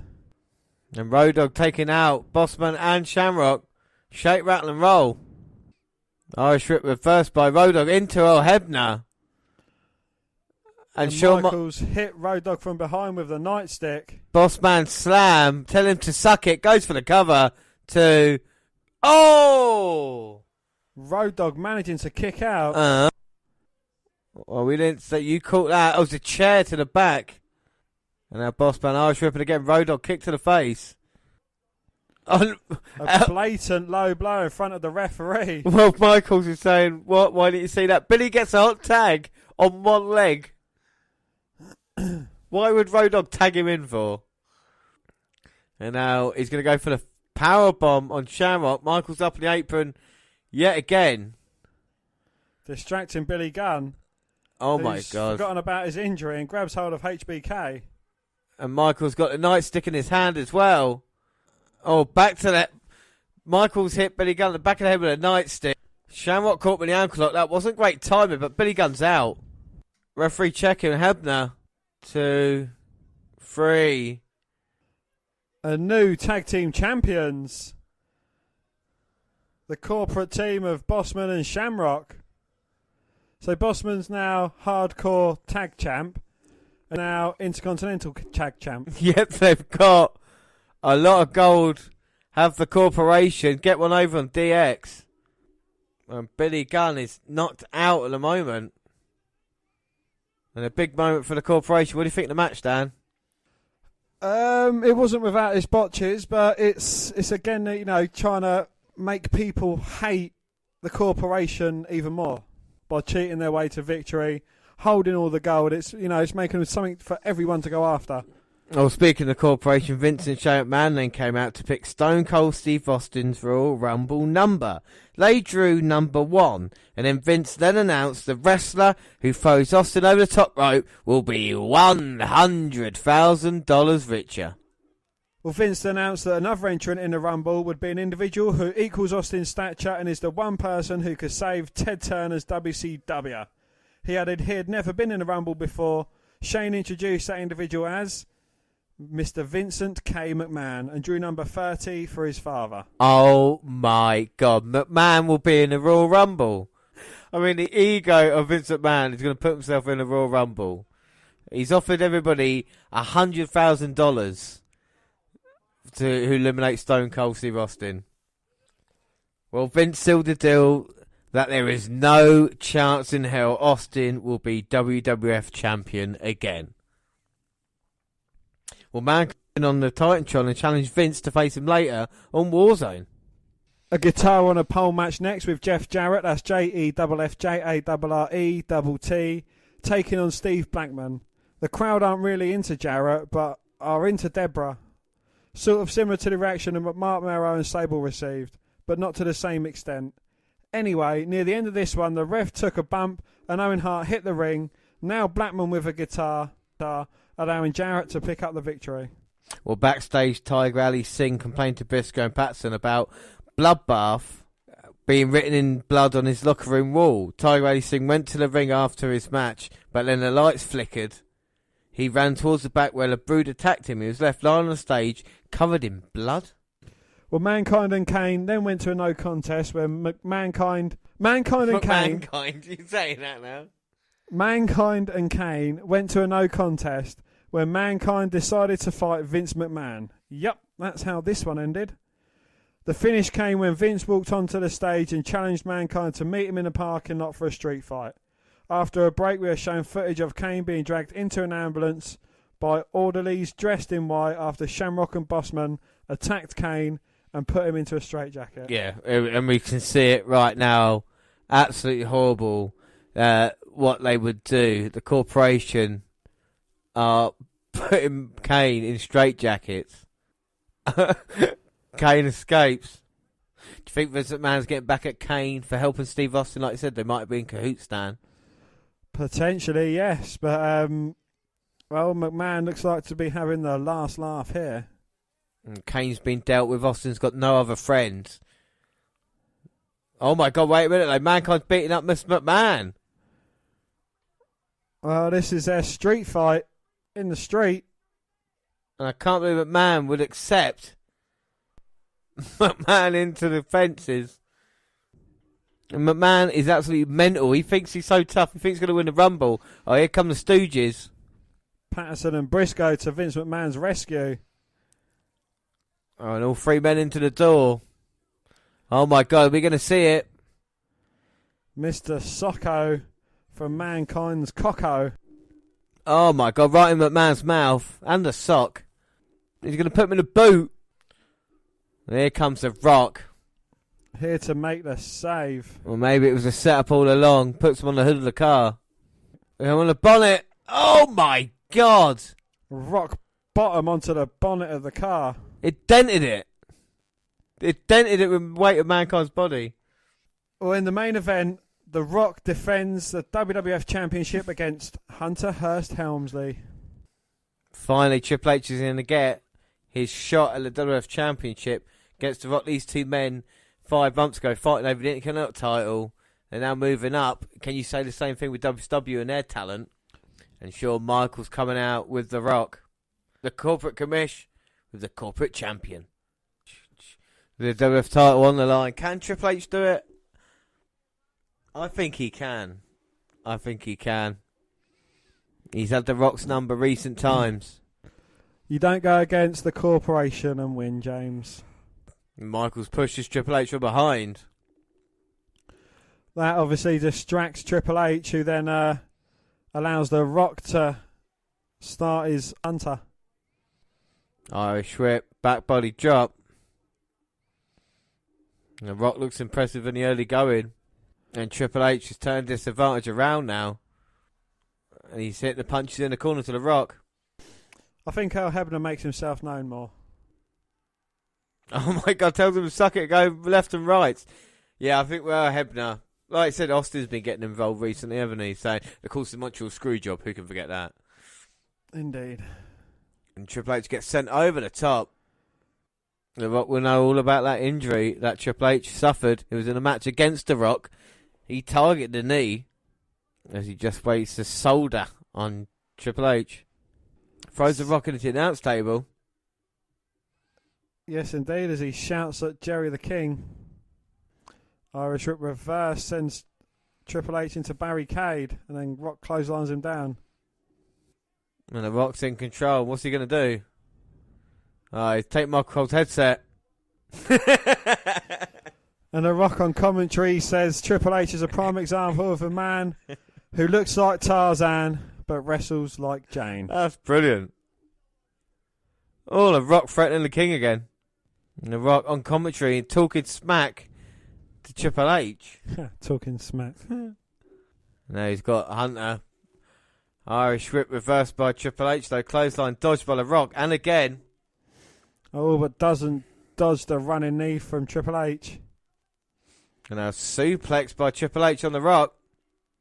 Followed by a big elbow. Goes to cover 2. Oh. Oh, but Rock managing to kick out. I'm sure Michaels talking to the fans. Irish whip lowers his head, but The Rock catches him in a net breaker. And a clothesline by The Rock. Goes for the cover, but Triple H managing to kick out. Side Russian leg sweep there by The Rock. And side boo from the China. And The Rock has got complete control of this match. He's got the sleeper on Hunter, who's fading fast. Can he fight this? Well, he's starting to fight back. The fans, as he gets to his feet. Couple of elbows to the midsection, followed up by some big right hands. Oh, Rip, but The Rock turns it into a DDT. Well, that was beautiful by The Rock. I want some candy floss.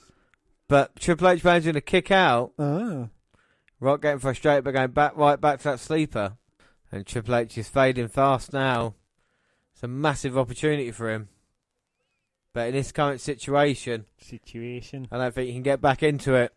Triple H managing to fight back with some chops across the chest of The Rock. And Triple H comes running in, but get caught with a big back elbow. Scoop slam from The Rock, looking for the corporate elbow.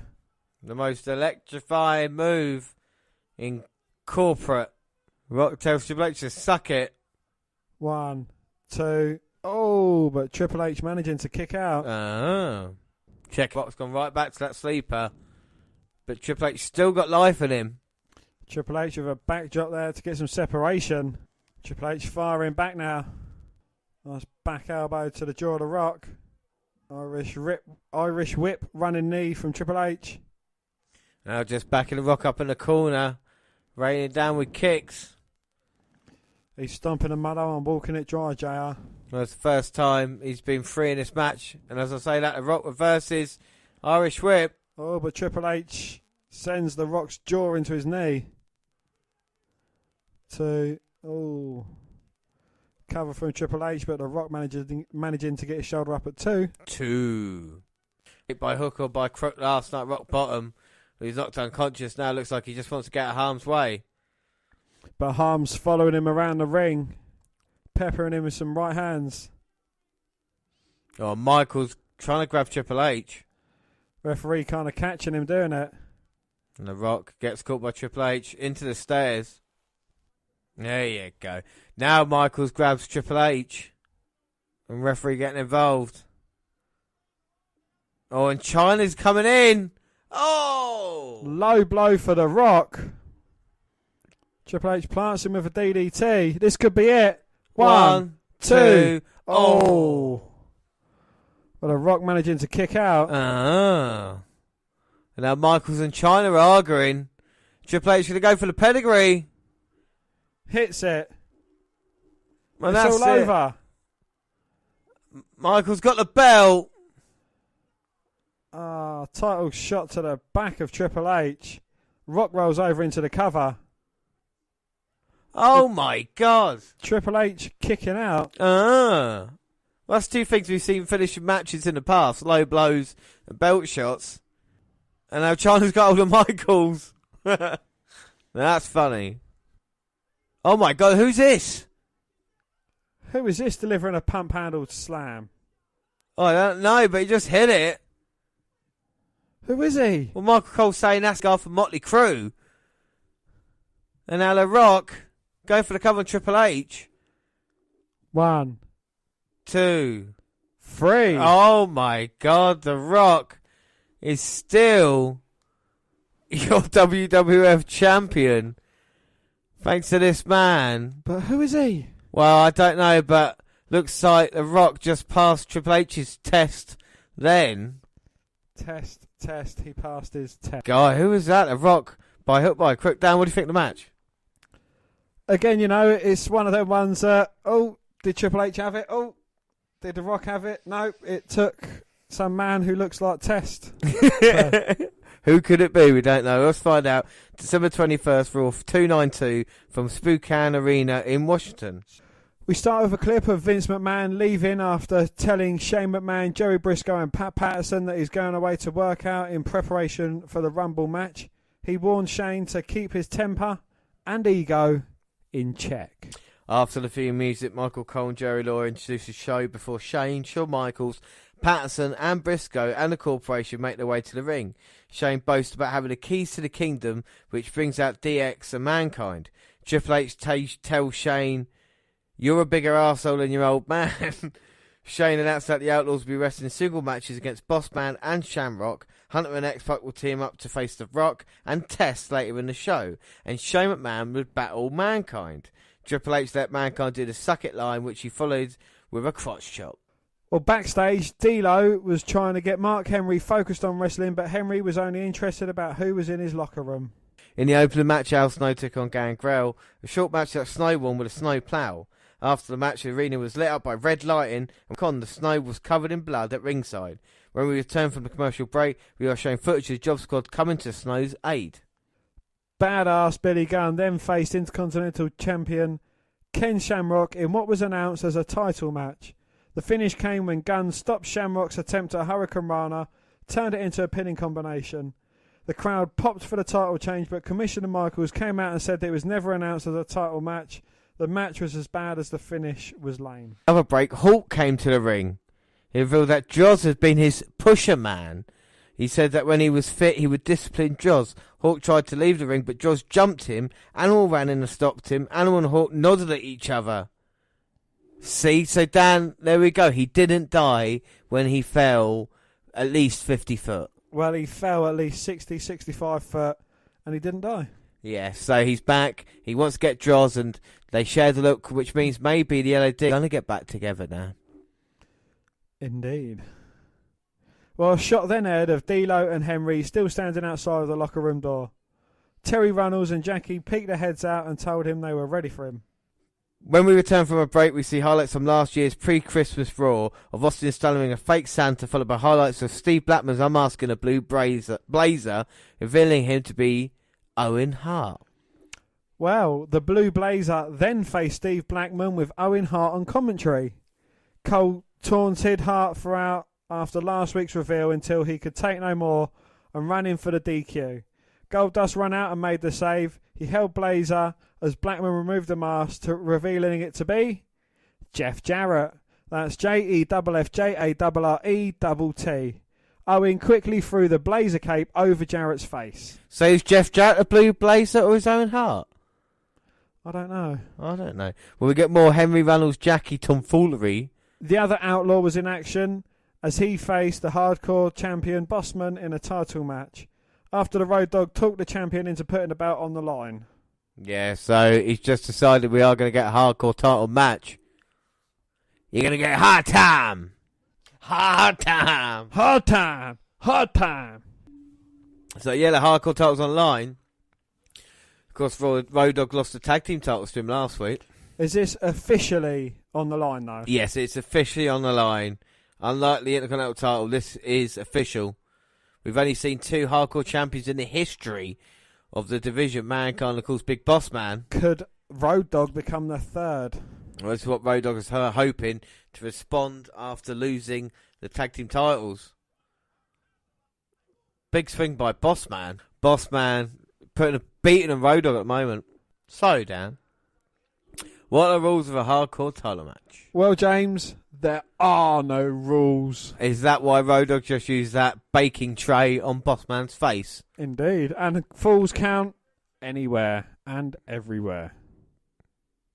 Is it falls count anywhere or falls count everywhere? It'd be the same thing, wouldn't it? They are the same thing. Yes, they are one and the same.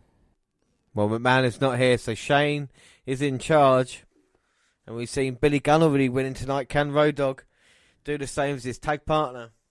Oh my God, Bossman picked up the stairs. Went to throw at Road Dogg. He dodged. And then Road Dogg threw a bucket at Bossman. Bossman's got the tray now. Oh my God. Back of Road Dogg's head. He bends it over the Road Dogg's head. And now they're going through the crowd. Hardcore and hard times. Oh! Well, Bossman just threw Road Dogg over barricade, through a table, taking out 2 unsuspecting, I suppose, like there was staff members. Oh, Bossman's hardcore. He's got a broom right over Road Dogg. Snapped it over Road Dogg's left arm. And Bossman is vicious, bringing Road Dogg back. That's what the hardcore title is all about. Damn it.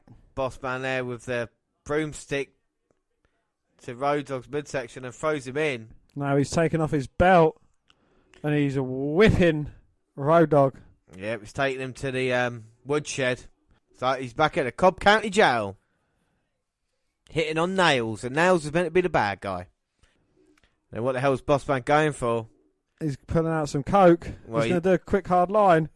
He was going to plant it later on some wrestlers, but now, oh my God. Wow.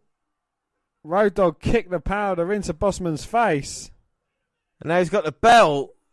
And now Bossman's getting whipped, covered in powder.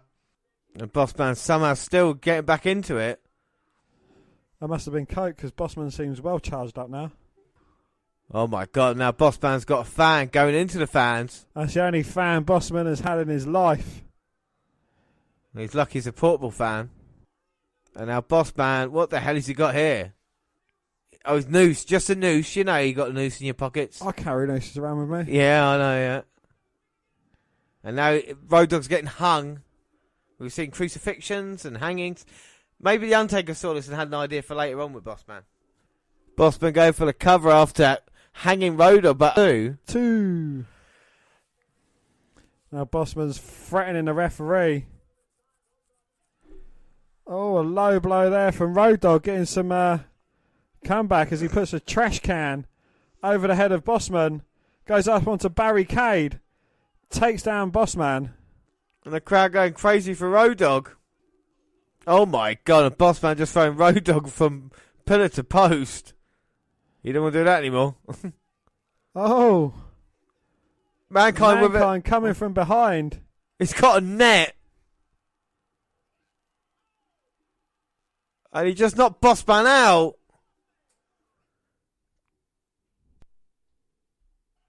3. We got a new hardcore champion. Road Dogg has done it thanks in part to the first hardcore champion, Mankind. Road Dogg wins the title. Dan, what are your thoughts on that? That was a very entertaining match, actually.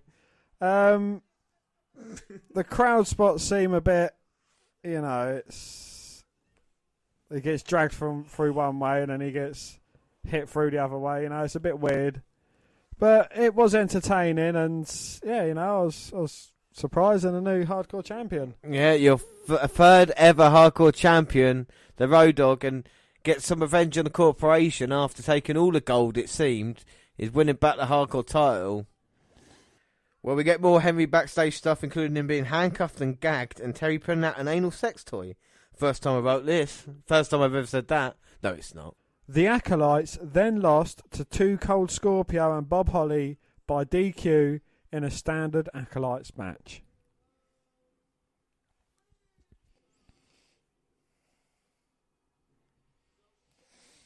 And it's Mankind versus Shane McMahon next.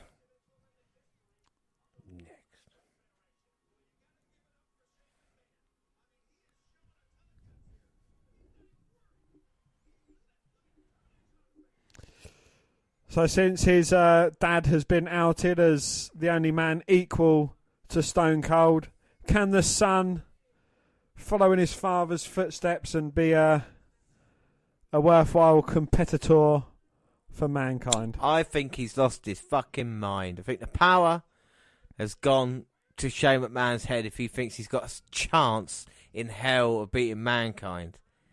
I don't know who he thinks he is. He's trying to work the jab to Mankind. Shucking and jiving. He's not going to get a job done. Clothesline by Mankind there. Oh. Double arm DDT. Well, you see the corporation on the entranceway growing in numbers. Boss Man, Shamrock, Rock, and of course Test. Mankind telling Shane to get up. He's got a Christmas surprise for him. He wants Shane to take the chair. And Mankind telling Shane to make his daddy proud by laying him out with a chair. And a chair to the back, and I think that was a mistake. Just having away on Shane McMahon. Patson comes in. Mankind moves. Briscoe comes in from behind. Gets caught by Mankind. And now all three of them backing into Shane. Mankind clotheslines Briscoe. Oh my God, testicular claw. Testicular claw. Knee to Shane's face. That dirty, stinking socko. Oh my God. Oh, Rock's had enough. Mr. Socko to Shane. A disqualification of Rock just beating up Mankind. Takes me outside, but Mankind fighting back. X-Pac's here. Bronco Buster from X-Pac to Shane. Triple H and the Outlaws are up, knocking down a corporation. Mankind might have some friends. Oh, Shane. Get taken out by the Rock. Well, Shane get taken away. Mankind's got some friends. A shot air to D'Lo Brown. Waiting outside the dressing room door. D'Lo called for Henry. Henry, I'm coming. D'Lo got angry and went to the ring alone. Inside the locker room, Jackie and Terry were whipping Henry with leather straps. Well, D'Lo, without Henry, then lost to the Headbangers in under 3 minutes. After the match, Henry came to the ring, but D'Lo gave him a hard time for missing the match. We then see Vince's limo arriving, and the cronies apologising to him for what happened to Shane. And in the main event, The Rock and Test take on Triple H in X-Pac in Test's debut. Yes, it is indeed. So it's Test's debut here, so put that on the stuff that happens calendar. As The Rock and Test have taken control of this one, no surprise. Been working on X-Pac the majority of the match. Can X-Pac fight out of this? He's managing to fight by Irish whip reversed. Catches X-Pac with a big elbow to the jaw. Scoop slam, looking for the corporate elbow. Peter, we've seen loads of corporate elbows tonight. You see McMahon with a boss man at ringside looking on with Shawn Michaels. And Ken Shamrock. And the elbow, but Triple H came in with a clothesline. Get all the corporation down there and Test. Looking quite impressive. And the young gun coming through. Irish whip. X-Pac gets his boot up. But then Test runs through X-Pac with a clothesline. Irish whip. X-Pac dodges the clothesline. Gets caught with a spinning heel kick from X-Pac. Can he tag Triple H in? Well, Test looking for the tag. And the X-Pac desperate for it. Rocks in now. X-Pac tags in the Triple H. The Rock, who was running towards to try and stop that tag, he kind of put the brakes on, and you see the look of shock in his eyes as Triple H comes in. Runs through the Rock, turns his attentions to Test, cuts him off as he was making his way into the ring. And Triple H at the moment is on fire, baby. Big elbow, big knee to the Rock. Oh my God. Test got caught with a knee to the face by Triple H again. X-Pac in. X-Pac out via the over the top rope by the Rock. And the Rock attacking Triple H from behind. And it's Test and Triple H there. The Outlaws checking at ringside as well. Oh, making sure no shenanigans happen. Triple H, pedigree. One, two. Oh, but the Rock making the save. And the Rock directing traffic. Wants Shamrock in here. But the lights have gone out. Oh my God. It's Kane! It's Kane! Well, Kane's the man that they try to get in the straitjacket to take him away. They got him away, but is he back? Well, he's escaped from the mental institution. He's going to come straight for the corporation. Well, is he no longer mental? Well, they had him committed. And there's Kane facing off with the corporation. Oh. What? And he's got Triple H up. Corporate Kane. Choke slams him down. The Outlaws are in. But I think the numbers are too great. Oh my God, Kane's got Billy Gunn. Mr. Ass gets choke slammed. Road Dogg gets choke slammed. Now look at the man calling the shots. And Kane's got hold of the Rock. He lets the Rock go. Catches X-Pac. And he's choke slammed all four members of DX. There's still one member of DX left. Oh my God, and China shot to Kane. China will not back down. Kane must be a corporation now. Oh my God, she's going to choke slam her. No, thank goodness for that. Dan, what are your thoughts? Wow, strange things. There's been so many twists and turns along the way to the Royal Rumble that you don't know who's on what side and, what direction it's going to go in. Well, this is the crazy, isn't it? It looks like DX is strong one week and they get, some momentum, and then the next week the corporation takes over. They've added so many members now. Ken Shamrock and Bossman, who are tag team champions. Long Shamrock been the IC champion. You got Test, who we've seen there now involved. Kane's a part of it. And of course, Vince McMahon has entered himself in the Royal Rumble. So it'll be interesting to come next month when we come back to see how it is indeed WWF are going to play it, with no chance in hell that Austin will win the Royal Rumble. So let's jump ship to the WCW. And last time out, Kevin Nash had won the World War III match and earned an opportunity to face Goldberg at Starrcade. So as we head into WCW's biggest event of the year, what else did they have in store? Let's start December 7th, and it's Nitro 169. And it's at the Houston Astrodome, which is the same place as WrestleMania 17. A crowd of over 31,000 attended this week's Nitro. The news heading in is that despite appearing to sign a contract stating that he would not compete until Starrcade, Goldberg would face Bam Bam Bigelow's in the show's main event. Yeah, I mean, the commentators are ever so excited as we start off. They said it's been a busy day. We get footage of shown of Scott Steiner's pre-show takedown. Look at this. So we talked about the mascot before in WCW being here, and look what happened to him. Scott Steiner beat the shit out of him. Is that the Macho mascot? That is the mascot that we got. It looks like Macho Man's mascot. A poor defenceless mascot, though, getting beaten down. Oh, it's awful, isn't it? Scott Steiner is a fucking arsehole. Well, we then cut a live promo, the gist of which being he would like to have sex with some ladies, and that he would also like to fight Scott Hall. We'll find out if he was successful later. In the sex or the fighting of Scott Hall? We'll find out. Eddie Guerrero was angered when Mean Gene revealed that Rey Mysterio had signed to wrestle Juventud on Thunder, with the winner getting a Cruiserweight title shot at Starrcade. Eddie was furious at Rey for going behind his back, but surely... Don't call me Shirley. Juve had to sign for the match too. Anyway, Eddie deployed Silver King to teach Rey a lesson. He failed. Well, Kevin Nash confronted Goldberg as the champ arrived at the arena. Big Sexy wasn't happy about Goldberg having a match and claimed that he would prevent it from happening. Disco Inferno called out Conan to help with his big announcement. K-Dog, like everyone else, had no idea what Disco was on about. That didn't put the dancer off, as he claimed that Kevin Nash had invited him to join the Wolfpack. Nobody, Conan included, believed him. Well, Kevin Nash inserted himself into the Goldberg Bam Bam match, thus making it a triple threat match. Now, Ernest the Cat Miller distracted Saturn by cutting a promo during his match with Glacier. It didn't really have much of an effect, though. What did have an effect was the referee disqualifying Saturn for no reason whatsoever. This was a very random angle that thoroughly confused the live crowd. Thankfully, Saturn nailed the ref with a Death Valley driver, which proved a definitive end to the segment. Well, the Giant issued a challenge to Diamond Dallas Page for Starrcade. As soon as the challenge was issued, Tony Schiavone announced that the match was official. Well, there goes any potential angle with DDP accepting the challenge. While Conan was getting his hands taped, he threatened to tape up the still unnamed NWO Hollywood referee who was making a nuisance of himself in the trainer's room.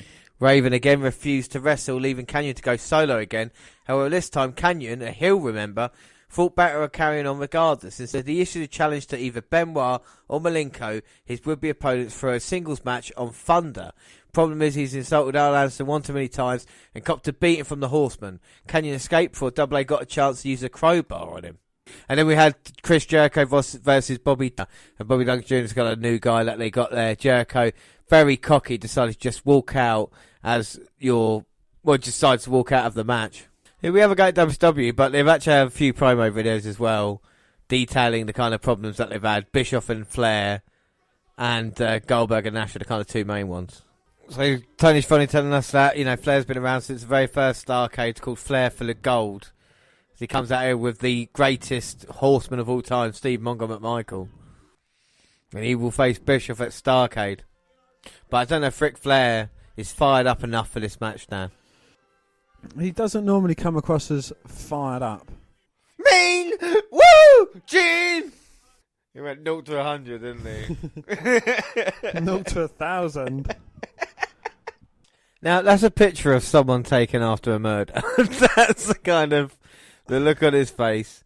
Yes, he essentially threatened brutal murder on Eric Bischoff, and I, for one, Dan, believe him.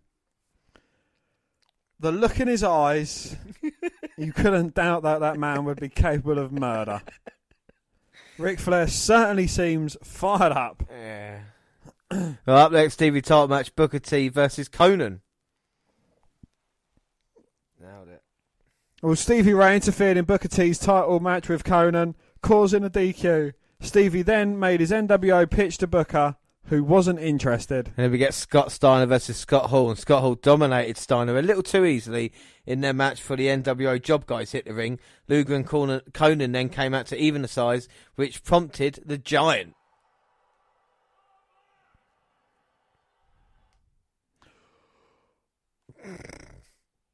Woo!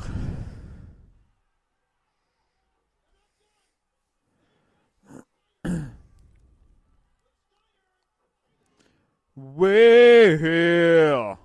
Well, it's my big show.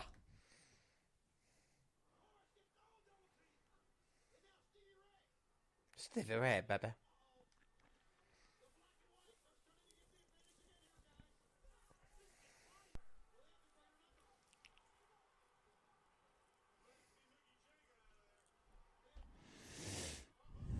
Uh-oh, now the Giant's out here. Going straight after Luger. Go on, take Conan out. Yeah, that's it, son. Knockout punch. You got the black and white in there. Vincent, Stevie Ray.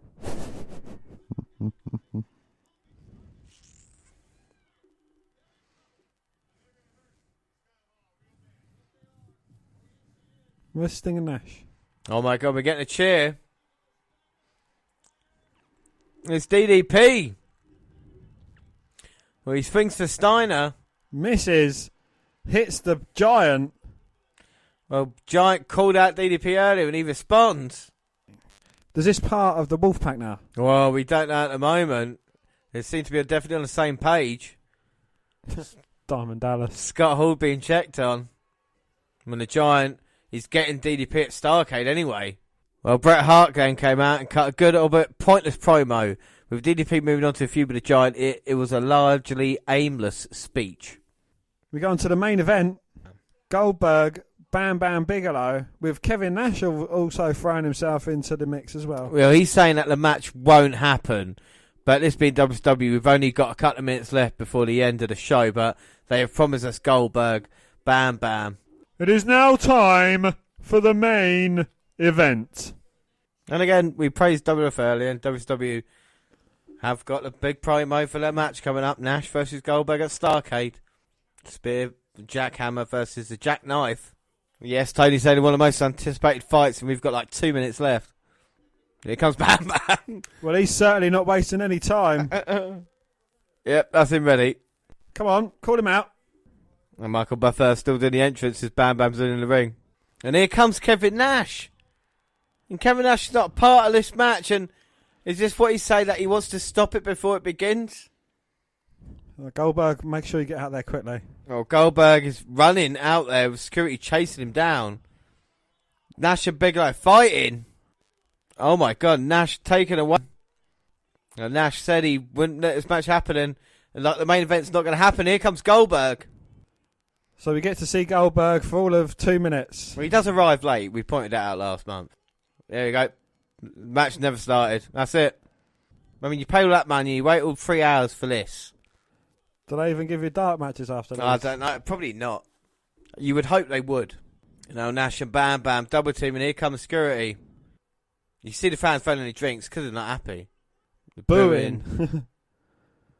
We're not even going to get them to see him fight. This is the kind of stuff that does turn people off product. If you go to a show, like we talked about with the British couple of Carnage, you know, they're going home happy. Do you know what I mean? With this, you're going to go home saying, well, we saw Flair give a good promo. Yeah, but did we come out to watch this? Goldberg and Nash have sort of got their hands on each other, but we can't see anything because there's so many security guards in the way. There must be at least 20 security guards in the ring. At least 50 to 60 security guards that are holding these guys apart. We are out of time before we really see anything. Bam Bam's desperate to get a Goldberg.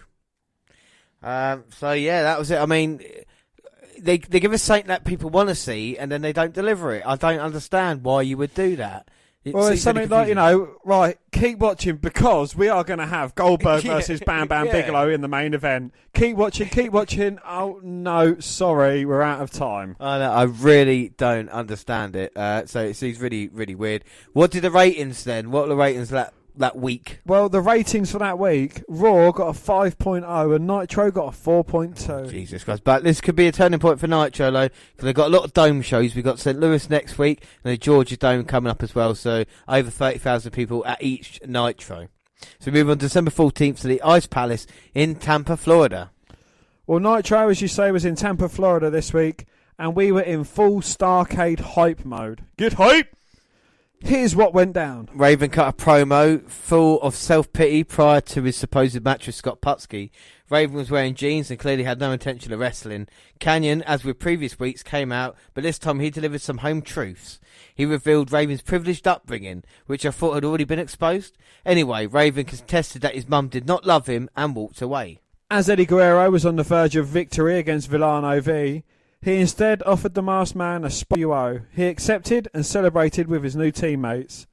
I wonder where that leaves his partner, Villano 4. And Eric Bischoff cuts a promo. Look at he just calling him old. Ric Flair's the past. And Bischoff's the future.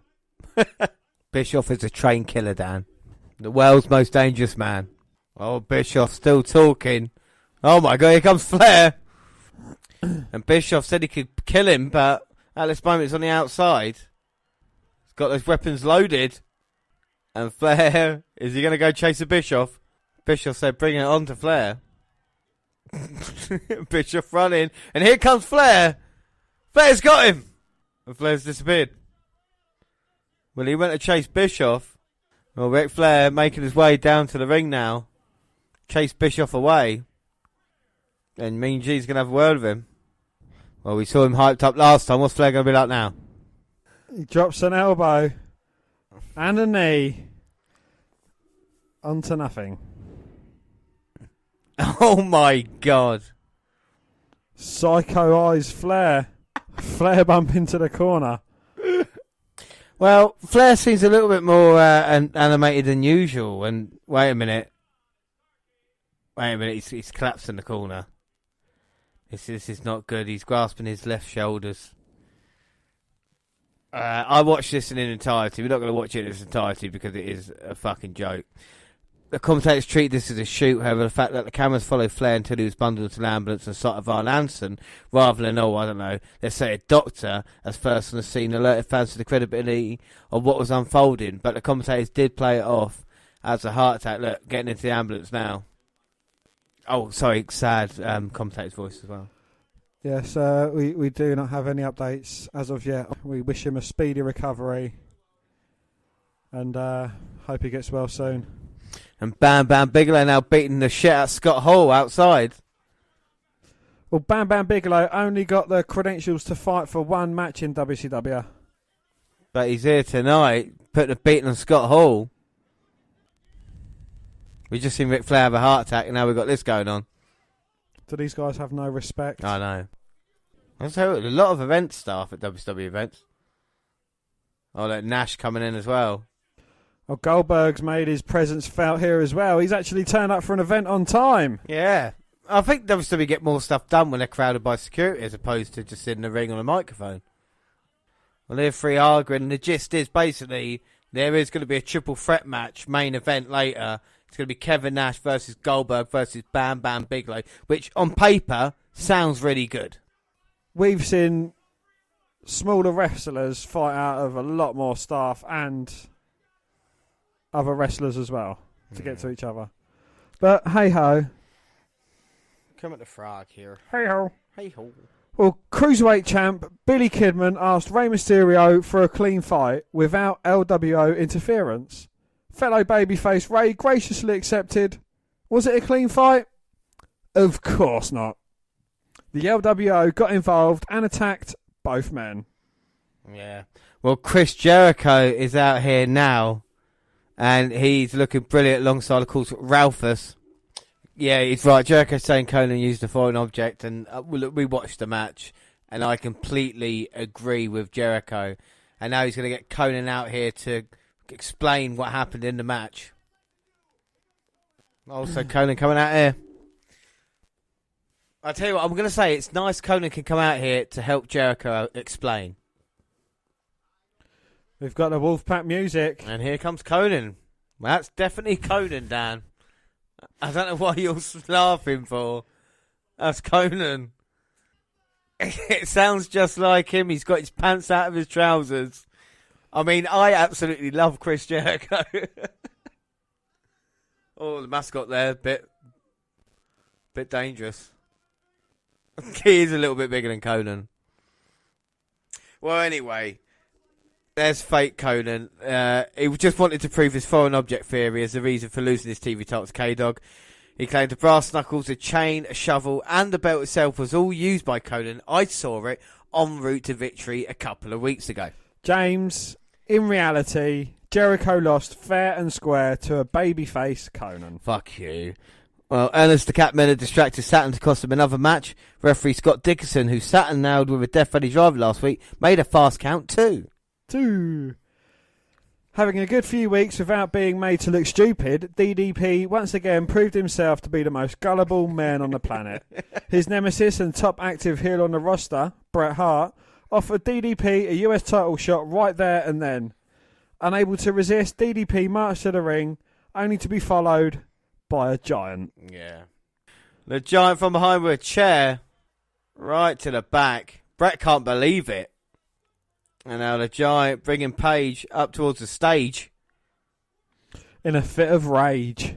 And Big Show, the Giant, looking at that WCW sign. We're here. He looks fat. He does look fat, doesn't he? And oh my God, just pushes the W away. Half of the W. Half of the W. Flips up the other bit. It's the CW. And now he's got the C. Well, James, you know a C when you see one. I do indeed. And he throws it.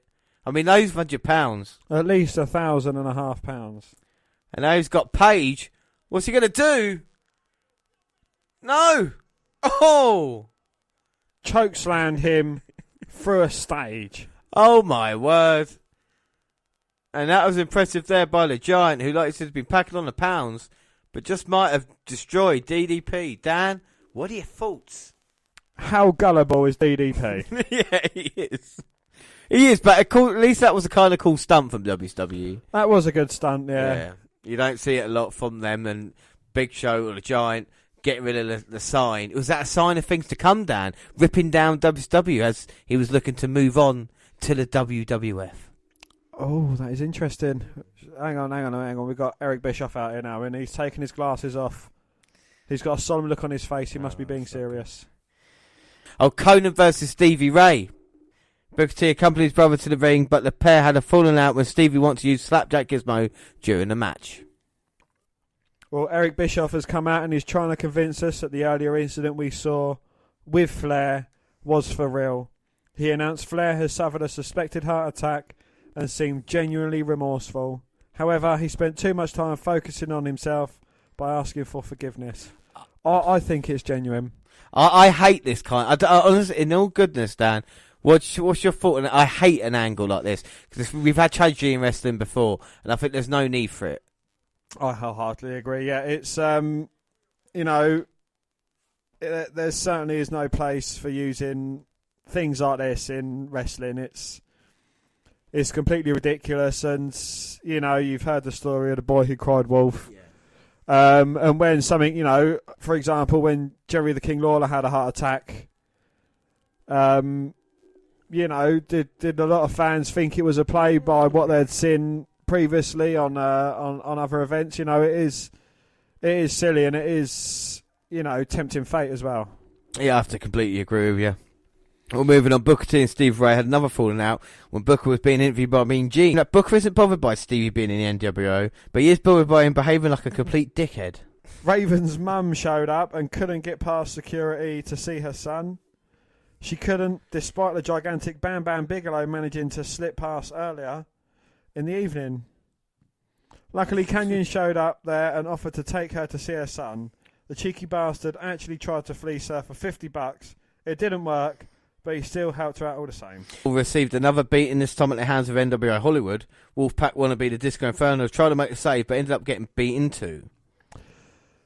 Scott Steiner called out Lex Luger and tried to persuade him to leave the NWO Wolfpack by offering him a spot in the NWO Hollywood. Luger swiftly left the ring with a smile on his face. Was he laughing with Steiner or at him, though? And now we've got our main event. We've seen Bam Bam Bigelow come out here. We've seen Kevin Nash coming out here. We've still got a little bit of time left on the clock for Goldberg to make his entrance. So maybe we are going to actually get a main event. Will last a few minutes here on Monday Nitro. Here comes Goldberg. Goldberg, the World Heavyweight Champion, will face Kevin Nash in just under 2 weeks at Starrcade. But now he has to go against Kevin Nash and Bam Bam Bigelow with his undefeated streak.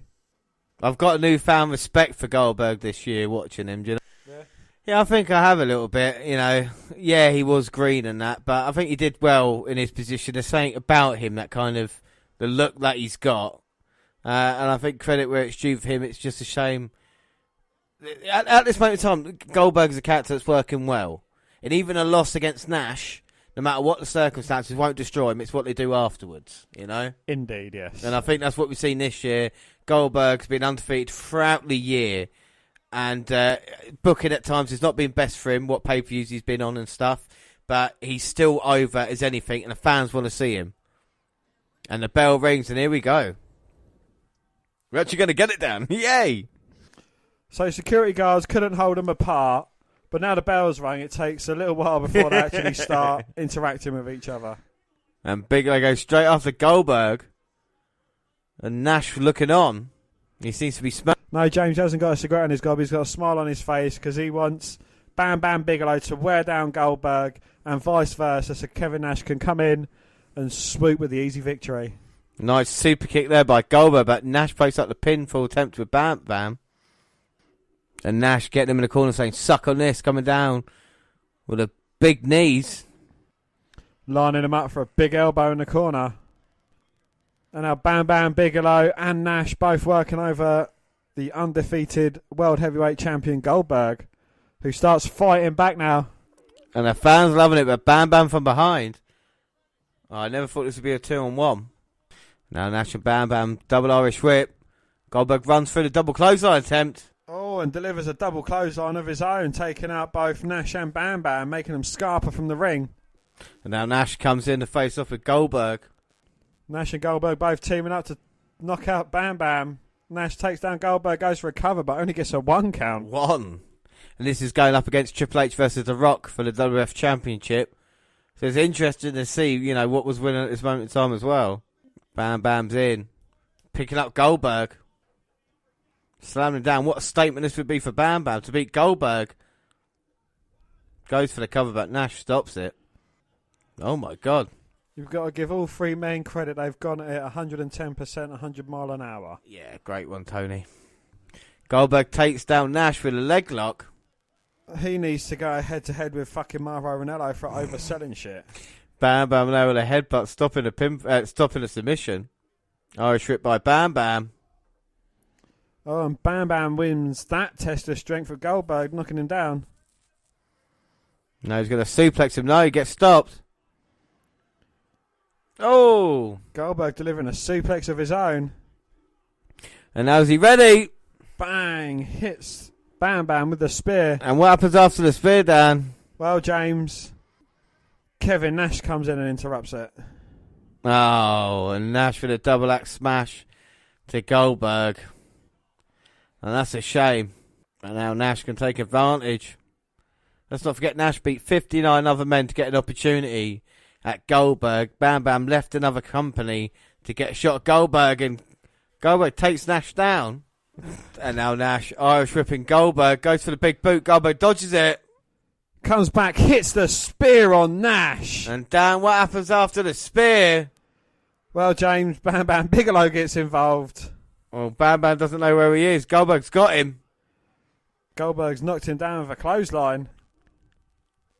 And he wants to take Nash up, I think. He wants to take this 7-footer up. Well, he's going to try and prove a point, but Scott Hall comes in. Oh. Attacks Goldberg from behind. Oh, ruined a good match. He got attacked earlier by Bam Bam, so why wouldn't he come after Bam Bam if he was going to ruin a match for anybody? Why would he go? Yeah, but why would he go after Goldberg, though? Like, I don't understand. Goldberg wins it with disqualification, but still. And now Hall going after Bam Bam Bigelow. They're colour coordinated as well. They are indeed. They've both got that dirty white colour and black. Clothesline by Scott Hall over the top. Nash and Goldberg are up. I don't think these 2 men are finished yet. It's not really a Rock Austin standoff, as both men not sure whether they kick or punch it. But I can see they're trying to build excitement. As Tony Schiavone says, this is unbelievable stuff here. And it wasn't too bad, Dan, was it, really? And again, as the action picks up, we finish. But at least we saw a couple of spears from Goldberg and stuff, We did indeed. We've not seen a clean finish from WWF or WCW in our main events tonight, so, I think I've got to give them credit there. Well, James, you was wondering how the ratings went. For Nitro, it was a 4.2. And for Raw, a 5.2. Wow, so they beat them by a whole 1. So December 21st, it's the TWA Dome in St. Louis, Missouri, and the crowd is hot. It's on fire, baby. WCW was in one of the greatest wrestling cities this week as Nitro held from St. Louis, Missouri. I mean, it's only the place where Randy Orton's from, but whatever. This is the last Nitro before WCW's biggest pay-per-view of the year, Starrcade. Let's see what went down. Well, apparently Scott Hall challenged Goldberg, giving us an advertised main event. We were brought up to speed with events from last Thursday's episode of Thunder. after making a grovelling apology to Ric Flair's family following the Nature Boy's supposed heart attack on last week's Nitro. Eric Bischoff invited Flair's family into the ring on Thunder. Of course, a swerve. Bischoff attacks Flair's oldest son David, while his youngest son and wife were forced to watch. Where was Charlotte?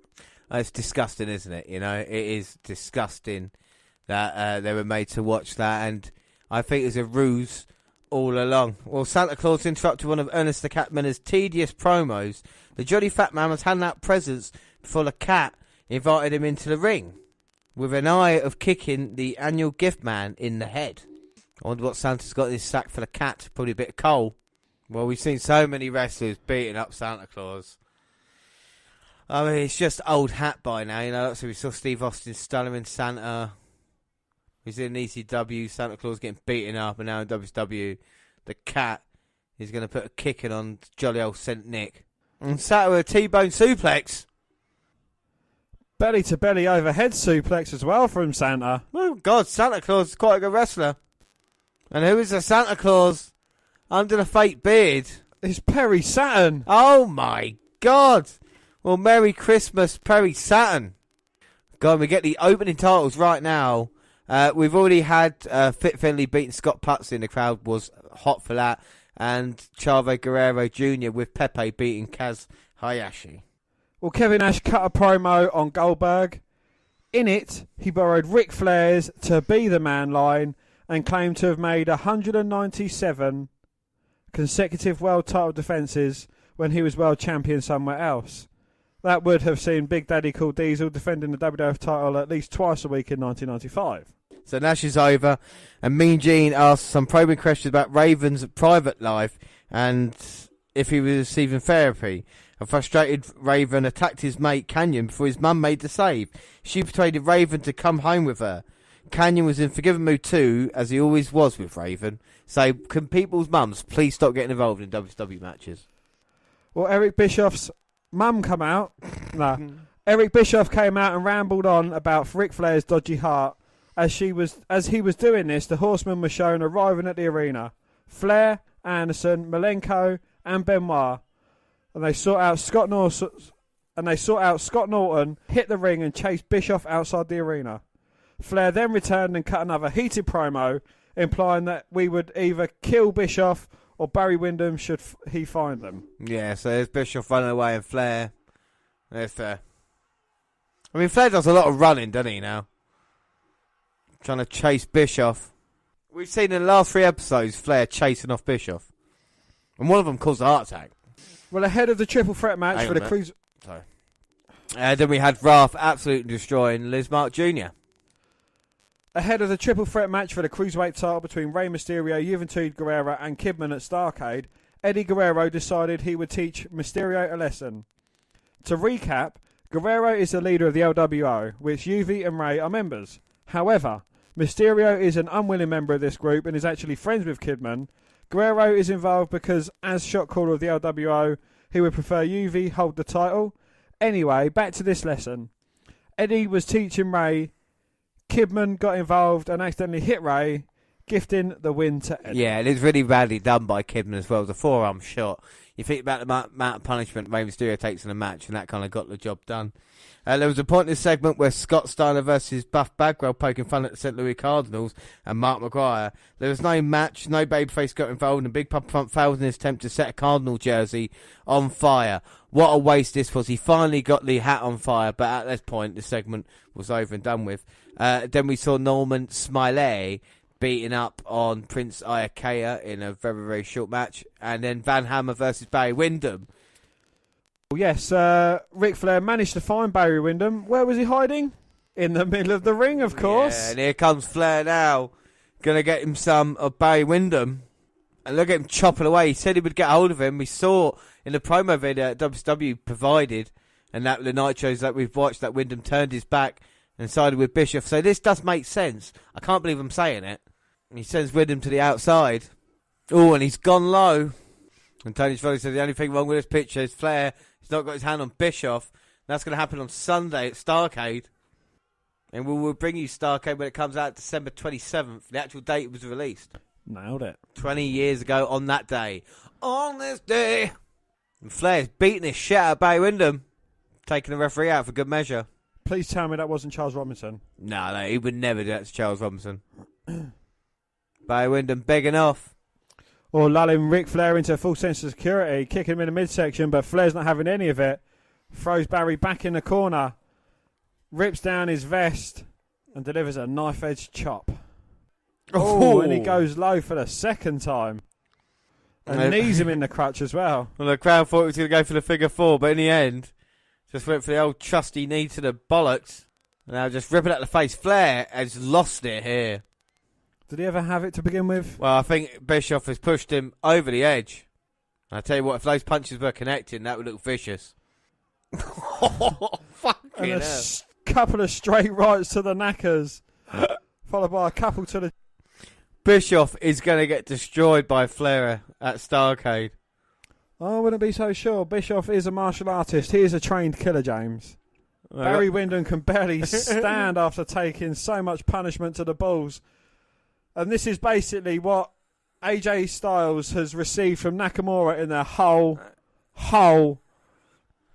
rivalry. Oh my God, and he's just about to shatter Barry Windham's dreams, but here comes Vincent. And Arn Hansen there to stop it. The Horsemen actually helping each other out. And look at the crowd going crazy for Arn Hansen's involvement. Horsemen in the house, and here comes the heavy hitters, Horace Hogan and Big Brian Adams. Oh, but Malenko and Benoit from behind taking out these two guys before they could even get to the ring. And the crowd loving it as well. And the NWO Black and White being beaten away by the Horsemen. And if this doesn't set up a match at Starrcade, nothing will. And the Horsemen doing their job, just like the old days. And Levi Strauss are making a lot of money from this match with the amount of denim being worn. Well, Barry Windham finally getting away. The Horseman reigns supreme. I really like that angle there and segment. It made, for the first time in I don't know how many years, made the Horseman and it seemed equal to the NWO. You know, we've seen all those times the heels always get the one-upmanship. But, James, you are forgetting these four guys from the NWO are their B/C squad. They are indeed. You can't, yeah. I mean, that's fair, you know. Alright, so after that we have Booker T beating Jerry Flynn in quite easy fashion, and then Kenny Chaos versus Lex Luger. Yes, well, the injured Rage cost partner Chaos his match with Lex Luger, like he would have won anyway, by demanding to know where they stand as a team. The only highlight of this segment was the fact that Rage was flying low with his t-shirt or underwear visible through the gap. Disco Inferno promised Conan that he would prove that he was a member of the Wolfpack after the next match. Disco, who was wearing a Wolfpack shirt, is insisting that Kevin Nash invited him into the group. Neither Conan nor Luger are buying it thus far. And so we see the huge slong going against Alex Wright. Yeah, the world's biggest cock going up against Alex Wright. So, yes, we can see his huge penis here. And Conan cheating again to get one over on Alex Wright. This is disgraceful. I can see his shovel. I can see his chair. And I tell you where he's put them, down Alex Wright's trunks to hide them. You can't fit anything more down there. But Alex Wright has tapped out to the Tequila Sunrise. Alex Wright was dominating this match. From start to finish. And Conan, the cheat that he is, not letting go to submission. I don't know how many times. This is an absolute disgrace. He's nothing but a cheat. And Alex Wright, rightfully so, speaking to the referee. And Alex Wright's not happy. I completely agree with Alex Wright here. Him and his penis has been robbed here tonight. That's it, Alex Wright. Take out on the stairs. Well, every time Alex Wright loses a match, his penis shrinks an inch. Yeah. So far, he's only got 16 inches. This is disgraceful. Now he's got the chair. He's beating up the Invisible Man. And to be fair, the Invisible Man got involved a couple of times, so he deserves everything he gets here. Oh, yeah, there you go. Hit again in the head. Oh, he's moved to the ring apron now. That's it. Beat the shit out of the Invisible Man. Now it's like looking at Conan going, I'm battling you. I'm battling you in every way. I don't know how this segment can get any better. Hey! And Y2J with a sneak attack from behind, hitting Conan with his belt. Thank God for Jericho. Well, Jericho's personal security's there, and Jericho sends a message to Conan. You can't steal the belt from him. Jericho is still my WCW television champion, and what's Jericho going to do? Oh! A lion salt to the face of Conan, had the title belt draped across it. Yes, well done, Chris Jericho. Brilliant. And now look, 1, 2, 3. Easy. Jericho should be television champion. Alex Wright got screwed. Jericho should be television champion. Conan is a very lucky man. Jericho, my God, made a twisted steel and sex appeal. I am a Jericho-holic. Yes, it. Go on. Another belt shot. Just walk out. You're champion in my eyes. In everybody's eyes. Well done, Jericho. Well, Chris Jericho sent the message. He's not finished stomping away at Conan. That's it, Conan. Try and sell it for a little bit, mate. Well, he's selling it a lot better than Buddy Murphy sells. Oh, come off it. You just sound silly now as Jericho walks away. My thoughts are, if Kevin Nash has invited Disco and further into the Wolfpack, then by all means he should be a part of it. And Disco's not scared. He's going to invite any one of the NWO Black and White to come out here. Whether it will be Vincent, whether it will be Horace, whether it will be anybody. He doesn't care. He wants to prove that he's in the Wolfpack right now. So who's it going to be? I predict Disco winning this match easy, no matter against who. Like I said, he is a member of the Wolfpack. And as your point said, if Conan can be part of the Wolfpack, anybody can, you know? Oh, my God. Well, I don't think he was expecting this man. Oh, well, at least he can disco dance. The Giant is disco dancing his way out. And I still think that Disco could win this match. Well, I don't know. The Giant destroyed Paige, what was it, 2 weeks ago? Chokeslamming off that WCW that you see over there behind Big Show's giant shoulders. He is not a very happy man at the moment. He's not been happy for life. And here comes Disco, getting some big rights and lefts in and damaging the Giant. Giant pushing away, but Disco's got a never say die attitude. Disco getting pushed all the way out the ring to the outside. But he's not going to give up. He's Wolfpack. Wolfpack's in the house. Maybe Disco can win a test of strength, maybe. No, go for the big leg. That's an idea. Takedown. And Disco just got kneed right in the face. Also, this month's been a lot of squash matches on WCW. It was a great Eddie Guerrero versus Rey Mysterio match, but we've seen Eddie Guerrero versus Rey Mysterio before, haven't we, you know? A few times, yes. Yeah, so, we you know. Eddie Guerrero versus Rey Mysterio. It's not Eddie Guerrero versus Rey Mysterio until Dominic is on the line. Fuck it now. Well, at the moment, Disco will be looking for any help in this match. Maybe the Wolfpack will come down and give him a hand. The Wolfpack do watch each other's backs. On a kick to the leg. Giant's in a little bit of trouble now. I like how Disco's gone to fetal position to be safe. Oh, my God. Well, he's certainly going fetal after the giant headbutt to the nuts. That's like a what's up. Disco dodges a clothesline. Shot to the face. Going for his Disco cutter. Oh, but the Giant just powering out, throwing Disco halfway across the ring. Uh-oh. The Giant calling for it. Uh-oh. He's up. Oh, that's nice. Placed on top of the turnbuckle. Oh, my God. Oh, my God. He must have been at least 10 foot in the air. At least 15 to 20 foot in the air. A super-duper Giant chokeslam. 1, 2, 3. Disco is dead, ladies and gentlemen. The Giant reigns supreme here. Very impressive by the big man. Aye, big man. And he's poor DDP's recovering probably at the hospital. He's got to face this man at Starrcade. So the Giant's going to pull lots of things off Diamond Dallas Page at Starrcade. So by my count, so far on Nitro, we've had 3 calls of murder. 3 calls of murder, yes. I know that's not comparing to Crucifixion and hanging. Last month's crucifixion and hanging. But at least no one said that they was going to kill him. Yeah, they just did it. They just got on with it. And Diamond Dallas Page here is amongst the fans. So Page is in the crowd and he says, "Fathead, you might have put me down, but you're not put me out because at Starrcade you will feel the bang."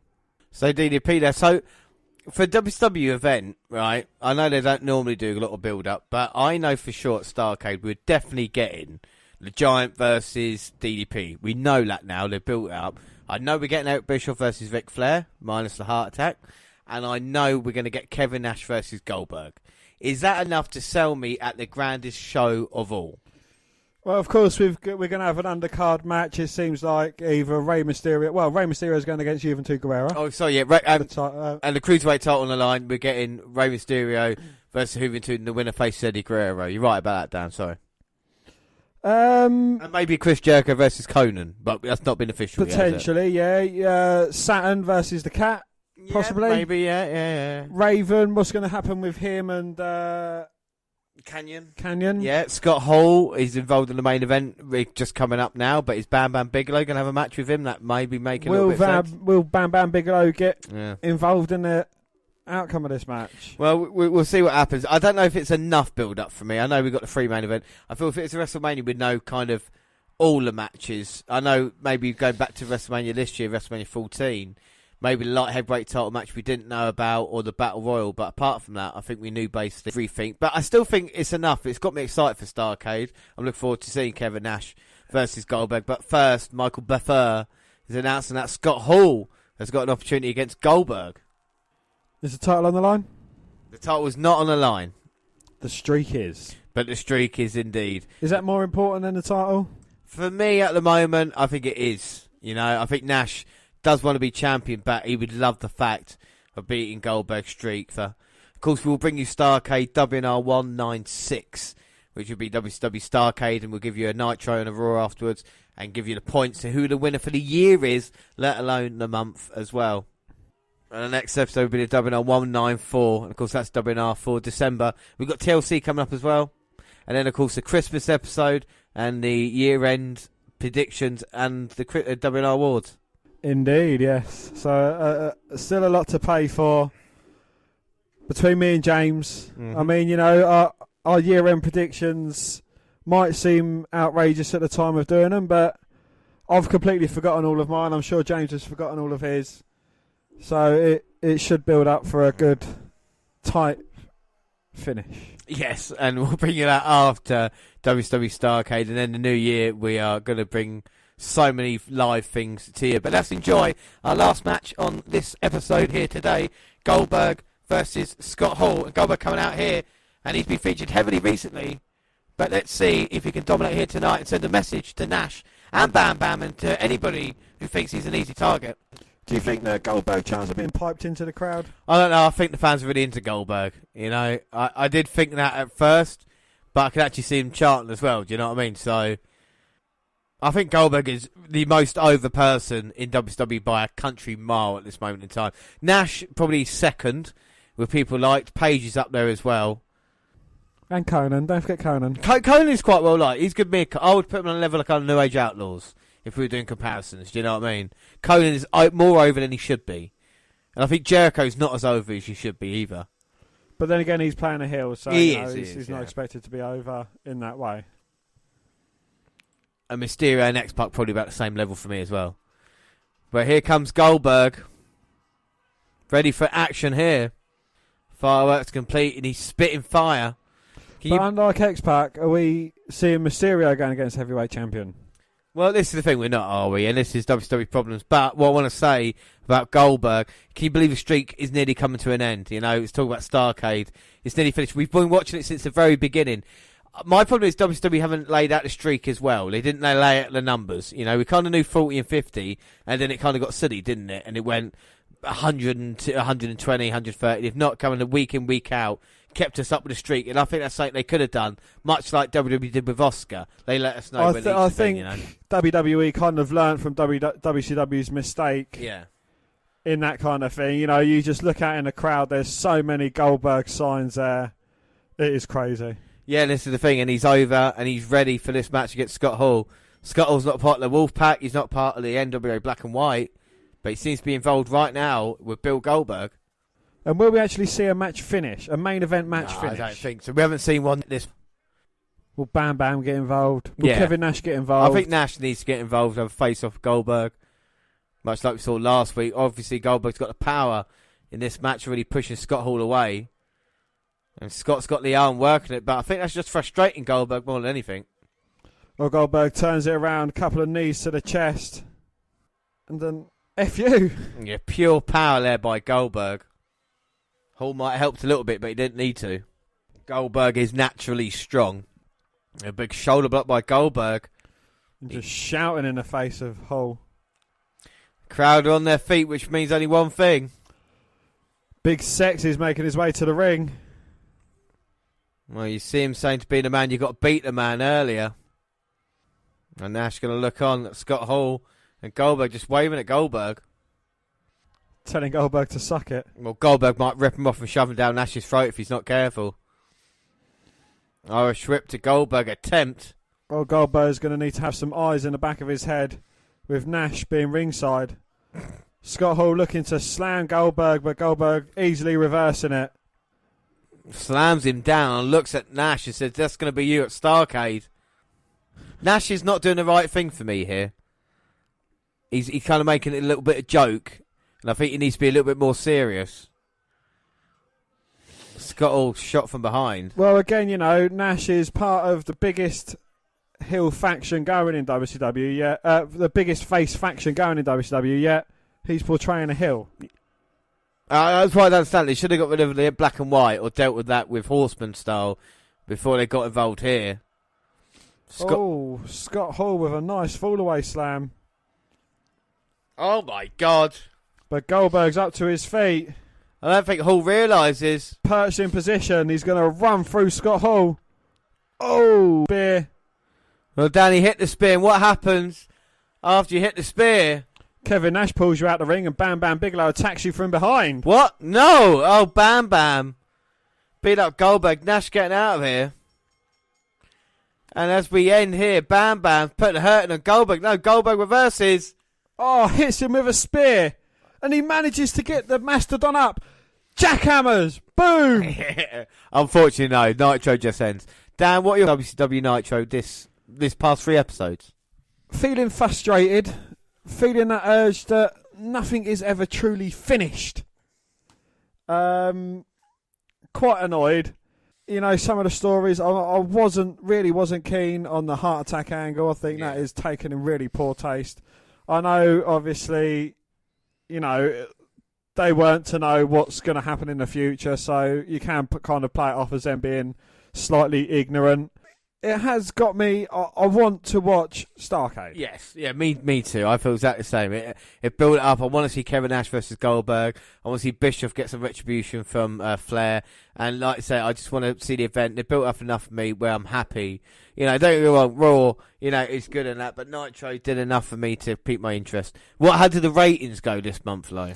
This episode? The ratings for this episode, Raw got a 4.7, so it's a slight drop on last week, and Nitro got a 4.0. Right, so fans obviously at the moment are not happy with what's going on at Nitro. They're still there, of course, but obviously they want a couple of things happening. Can they turn it around at Starrcade? We'll be back there in a couple of weeks' time, of course. Release it on the day the event actually took place. Our next episode, like I say, is WNR December 194. WNR 194 December.